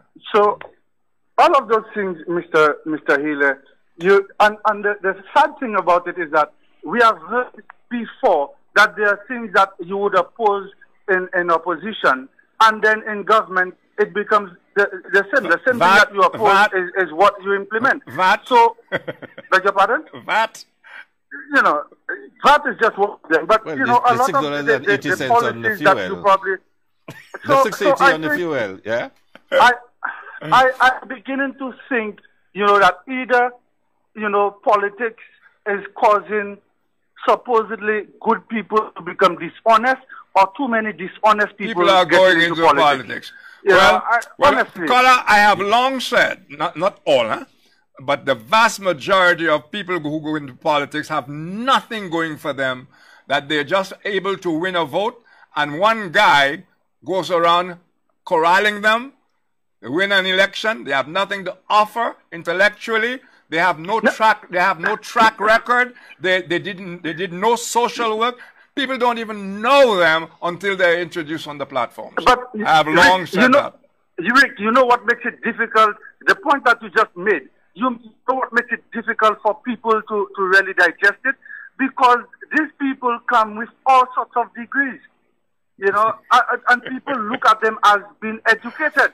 So, well, that's been going a long time, a long time. So, you know, and caller, by the way, I always have a problem with this, because we always hear St. Lucian is stupid no more. St. Lucian is stupid no more. But what you're telling me is that the St. Lucians remain stupid, because way back in the days of George Odlum, people were talking about degrees and getting into office because they had a cheap-ass degree, you know. You know, not what they were going to do or what they had done or their track record. Nothing like that. They had gotten a degree from UE or somewhere, and that entitled them to be in the House. You know, and Rick, finally, I believe that unless politicians stop being so, you know, all right, let Dr. Hilaire have a go at you. No, I'm actually a little amused, Rick. I'll tell you why. Because it is now becoming some big mystery that the opposition or unopposition is mobilizing people and chastising the government and holding the government to accountable. I want to clear all my callers. Let me tell you. My callers that has been going on from the birth of democracy. Opposition so, parties. By the way, all of a sudden. Caller, thank you very much. Thank you, Rick. But on the basis that I would trust me, I'll send it to you, what the Financial Times said there. What do you think of that? Rick. I mean, the idea Rick, you all have gone off air, you know. The idea of you saying, of your parties, what's that? You all have gone off air. Junior, we're off air? Yeah, we've lost our signal. Yeah. Oh, man. Junior? Junior, we're off air. Hello? Hello, caller, go ahead. Just one question I want to ask you. At least they'll hear it on the radio. Go ahead. Yeah, one question I want to ask you is, what become of the constitutional reform that was formed under the watch of the Labour Party? That's the question. A report from what I have been told, that the former Attorney General was given a role to be the person responsible for constitutional reform. She wrote to the Labour Party asking that we nominate 2 persons for a committee that was going to be discussing the implementation. We sent in our 2 names, Claudius Francis, and we also sent... Go ahead, caller. I have no picture, but go ahead. Your channel went off the air. That's all I was calling the station. Yeah, we realize that. I don't know what caused that. I'm stopping, giving all these people an opportunity not to see Mr. Hilaire. Yeah. No, well, it's Very bad. 10:30, so... okay, just give your yeah, no, I think I want to make an appeal to St. Lucians who are disaffected and dissatisfied with the performance of the government, who feel aggrieved by the policies being pursued, to come out and to support the protest action on September the 9th. We have a particular focus on healthcare, but the issues are broader than healthcare.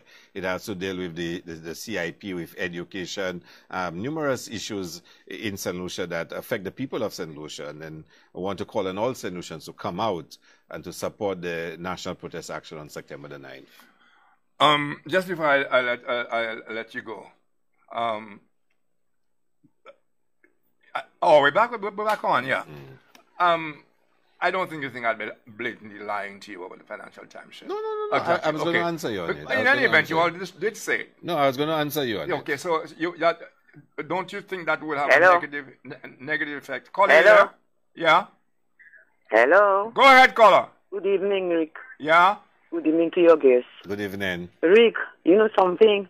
I'm so fed up of politicians. Why is it that whenever politicians in opposition, they opposing everything for opposing sake? Yeah, I mean, come on, man. And then what they do is they're dragging down the country. Okay, caller, thanks a lot. No, I'm not finished yet, Rick. Give me a chance. Yeah, we're very late tonight. Go ahead. I know. Let me tell you something. SLP, UWP, it's the same thing. When you're all in opposition, you're all saying all these negative things about the country. You're not destroying neither Kenny, Anthony, Alan Chastney. You're destroying St. Lucia. Look at what Rick said about the CIP thing, the report that was made by the Financial Times. Yeah, but can you understand? Just look at that. Let him answer. I really want to hear. You understand? It is ridiculous. Just 1 minute. Just 1 minute. Dr. Ernest Hilaire, you are a very intelligent man. Just 1 minute. Go ahead. No, let her. No, go ahead. No, it will be a whole long explanation. Okay. Yeah, go ahead. All right, caller. Thank you very much. Intelligent man. Thank you very much. Go ahead. Yeah, Rick. I mean, I haven't read the article. Yeah, but you know you made the statement. I'm saying, yeah, but let me explain to you. The CIP is based on reputation. Reputation, essentially.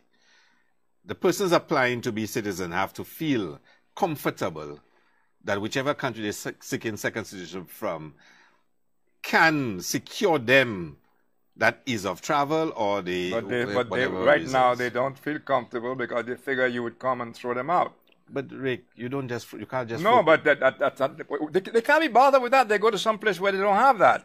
The article stated that the same points that have gotten Dominica up, like they reduced their thing and all that kind of stuff. So it's the same thing Alan Chastney did, but he has the problem of an opposition that is promised if they come into office to review every application under the Chastney government.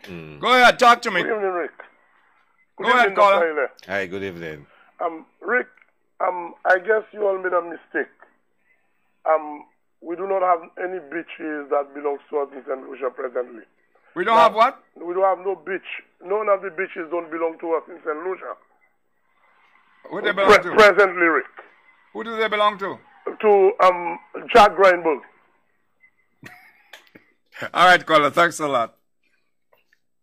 But you caused that. I know, it's all right. You caused that. So the point I'm making here is that those people don't want headaches, and the mere fact that the Labour Party has stated if it gets into office, it will review every application under this government. So who should be worried about that?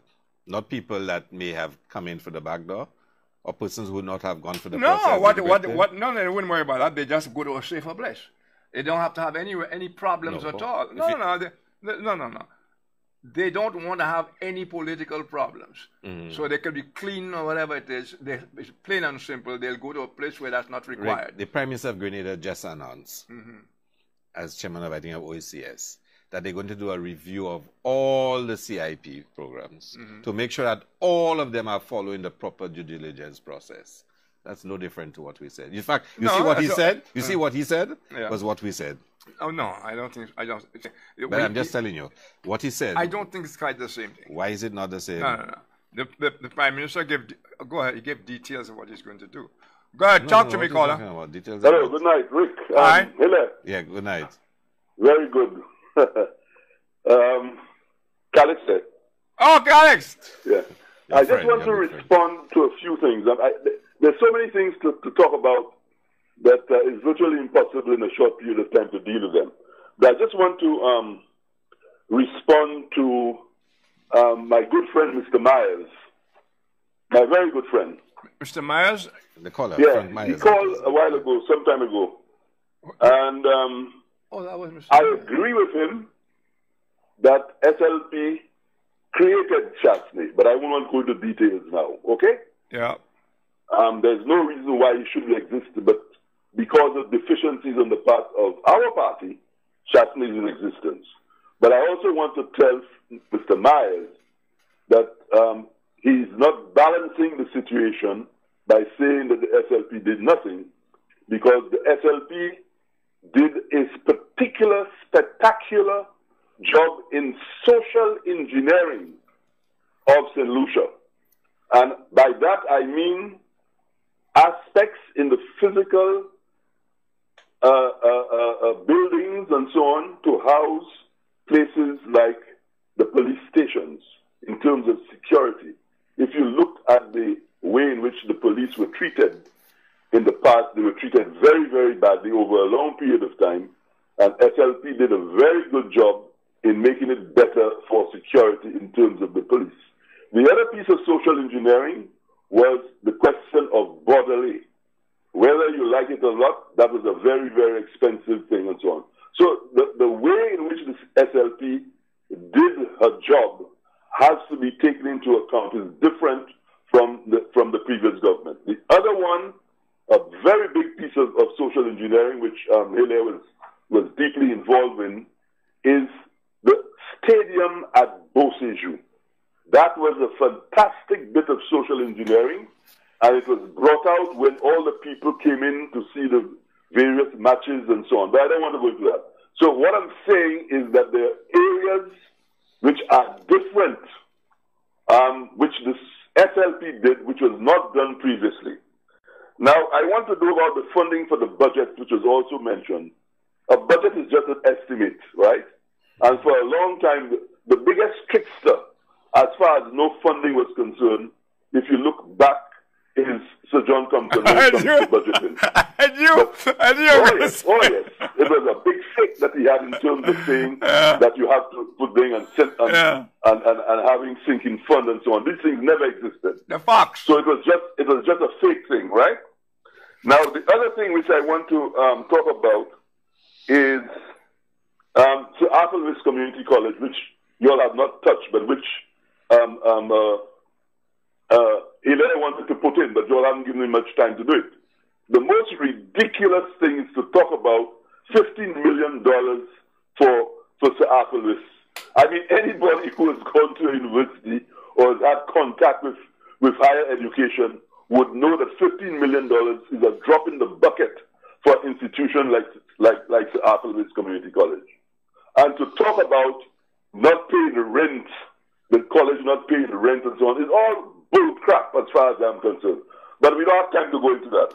Now, the last thing that I want to deal with, Rick, which is one that you are particularly hard on politicians, is to tell you but don't you think that I should as far as I am concerned, politicians have been taken for a ride in that they have not been really adequately remunerated. Hold, Alex. Yes, let me finish. Okay. The salaries that are paid to politicians, to the parliamentarians, is a big joke, particularly in respect of the elected members, who the pressure on them in terms of meeting various things and so on in their constituencies, the salaries that are paid to those guys is ridiculous. All right. Now, to say that it's going to cost a lot of money is also ridiculous, because when you calculate, even if you give them 200% increase, the amount in terms of the total budget, and in terms of the total budget for personnel, it would be still insignificant. So I am very sympathetic to the fact that parliamentarians have been taken for a ride, and people always say, oh, these fellas getting money and so on. That is not so. So I disagree with you, Rick, as far as that is concerned. You go ahead now. Well, first of all, I don't think that politicians should be privileged in that they can dictate their own salaries when they know very well when they came into that job, it was not supposed to be a high-paying job making them rich. That's one. We have no way of saying how are they doing a good job deserving of the money. Thirdly, I hear a lot of that if you pay them more money, they wouldn't be as corrupt. Corruption has nothing to do with how much money you paid. You have no character, you're a crook, you're a crook. So, and politicians are not dragged into politics. They can't wait to come into politics. Some of them are even unemployable outside of politics. So I think the people get shafted, and the people are forced to pay through the neck to these guys. And almost that's not true. That's not true. Not all. No. That's not true. That's not true. What part's not true? I mean, how? Look, what part is not the true? The sacrifice that what Hilaire is doing now, that's a significant sacrifice, you know. Yeah, but he chose. Yeah, but he chose to do that sacrifice. I suspect if he knew as much as he knows now, he wouldn't be making it. But Alex, we'll talk later. Thank you very much. It's getting kind of late. Yeah. The CIP thing is very worrisome. I don't care what is going on in Grenada. Grenada for the entire OECS and the review he announced. It was a review for the entire OECS. Well, that's but what I'm saying is the latest report on the state of things is... Can I just tell you one thing, Rick? Yeah. I can give you a report tomorrow of ranking of CIPs that will have St. Lucia higher, and we'll see a different story. The point I'm making, you don't know who... I remember... No, hold on, let me tell you. It depends on who produced that. I wouldn't be surprised if it's Henley and Partners that prepared that. Whatever. No, not whatever. That's important. I don't know. You don't know and I don't know. I'm just reading. I think the Financial Times is a pretty respectable paper. And you know, and they do ranking of CIPs? Financial Times? Yes, I think... Or is it a story that Financial Times carried that was thing by somebody else? Look, I'll find it. I'll find it. I actually have a damn thing here, you know. But what's that? Talk to me. Pleasant good night, Rick. Hi. Good night, Dr. Hilaire. Hey, good night. I'm happy you're on Rick's show because I don't watch any other show just like that. Just to see.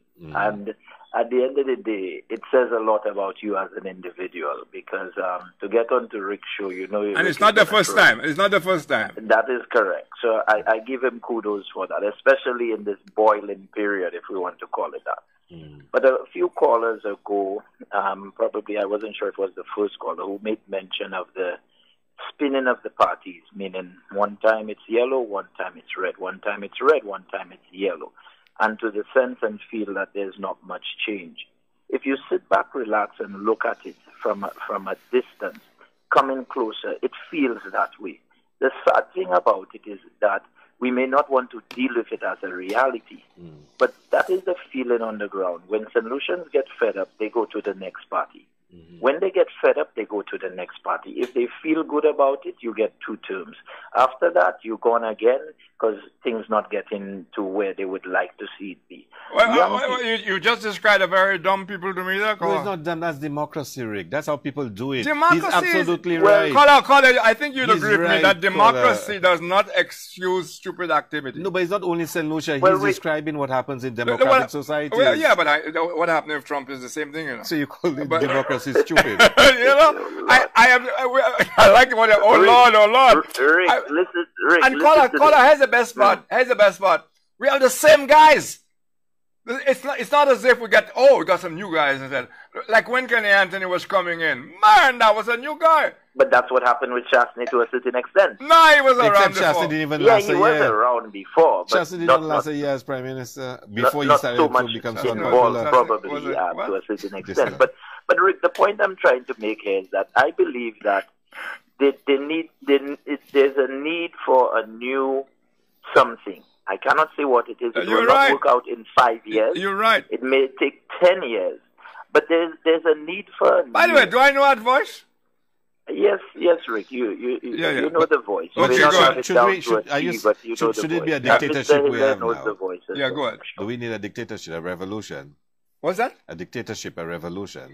Come on. Go ahead, caller. No. The point I'm making is because of the nature of democracy, Rick, the way democracy is structured, political parties appeal to the electorate. Hold on, Rick. I get it. It's what you call pluralism. It's what you call pluralism.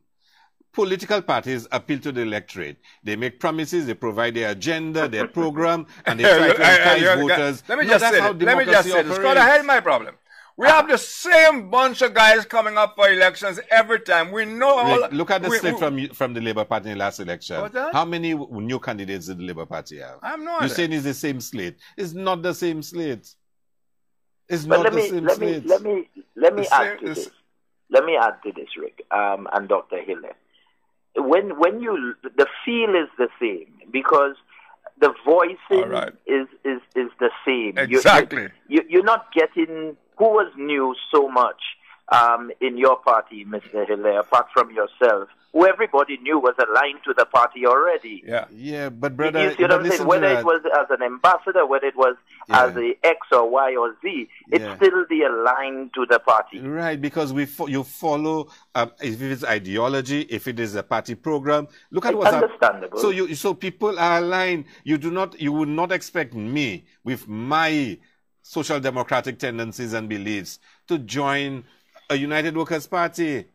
You would not expect that. We don't have time to go into that one. Let me ask this question, though. If not join in, but let's imagine, and I'm going to throw a name out there, Mr. Fletcher, was approached to say, come on board, we liked what you did, let's work with us right now.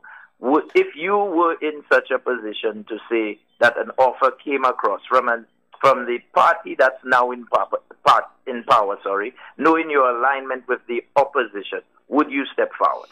And my point would remain, I have certain fundamental principles that I hold dear to me. And I believe my country is best served if those principles are adhered to in terms of the concern for disadvantaged people, the importance of education. So if you were, are you saying if you were given that as an area of responsibility, would you not disassociate? Because you're not disassociated. But you are asked to perform a duty. Like John Compton said some time ago, he will pull in persons that he believed that can best serve the country. If that would be, because I believe sometimes you have to give Jack his jacket. And one thing I find with our opposition parties, and when they get into power, there are persons that were in the then government who were doing a tremendous job, and I call the name there for a reason, you know. And how do we utilize these persons to the benefit of the country is of concern to me, because we're so much red aligned or yellow aligned that we by default throw the country in, if you want to call it a recession, to a certain extent, rather than bringing the country. But Kola, isn't that deliberately manufactured? No, I think the caller is right, Rick. Well, I think it is deliberately manufactured if you take your stance to say that if I am asked, and that's why I'm throwing the question across, if I am asked to do some good in an area that I like, I was one who called for a minister of sports. Let's say that. I was an advocate on a particular sporting show saying St. Lucia needs a minister just for sports, not a minister aligned to sports and X, Y, and Z. Because for me personally, the problems we have with the youth is our inability to have a sporting structure. And I've not heard one party come in to say, from the schools games, you have community games which are handled through the community groupings or councils, which then align themselves with the clubs.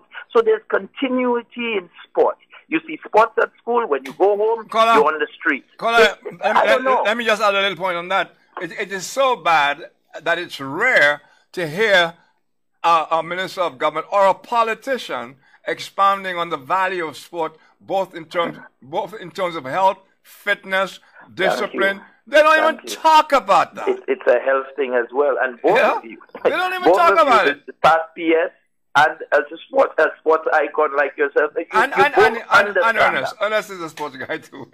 You know, but it's just that Mr. Hilaire has one for you. To this day, another thing I've made noise about, that we have a VG multi-purpose complex, that we have national training for different groupings, whether it be volleyball. Well, now volleyball has moved up into the Bossejou area per se, but then again, there's a cost to it. And we have netball, which then again, there's a cost to it if you go up there.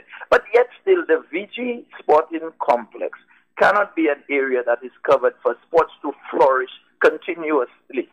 It is sad that everything is going further north, and then now expense, where you have an area with the center, which is more central for everybody to get to from a transportation. Well, as wonderful as your contribution is, I understand. Yeah, thank you very, very much. Have a blessed one. I no more calls, Junior. So in closing, I want to make a special appeal, Rick, to all St. Lucians who are disaffected and dissatisfied with the performance of the government as it relates to healthcare, to education, to investment, and who feel that it is their patriotic obligation to come out and to demonstrate that dissatisfaction. To do so on Sunday, September 9th, we'll be assembling from the VG playing field from about 2 o'clock, so persons can come in and let us make a very strong statement, a very loud statement to the government that what they're doing right now, the policies that are being pursued, are not in congruence with our aspirations as St. Lucians. And I believe, despite what my host Rick and some other persons have alluded to, that St. Lucians are dissatisfied and they want to make a statement that they are dissatisfied. And Sunday, September 9th is your opportunity to do so. I should add that I hope St. Lucians are always dissatisfied no matter what government is in office, by the way. Always. You almost sound like a Nakis. Like a Nakis? You're saying to sound thank you very much. I always enjoy you on the show. Enjoy it very much. All right. So good luck with your thing. And why is it you're the only one on your party comes on the show? I don't know. They probably believe I'm the only one you like. No, on a serious note, I mean, we do have our roster, our schedule, and I mean, I do enjoy coming and conversing. Well, I like it too. Yeah. Talk City.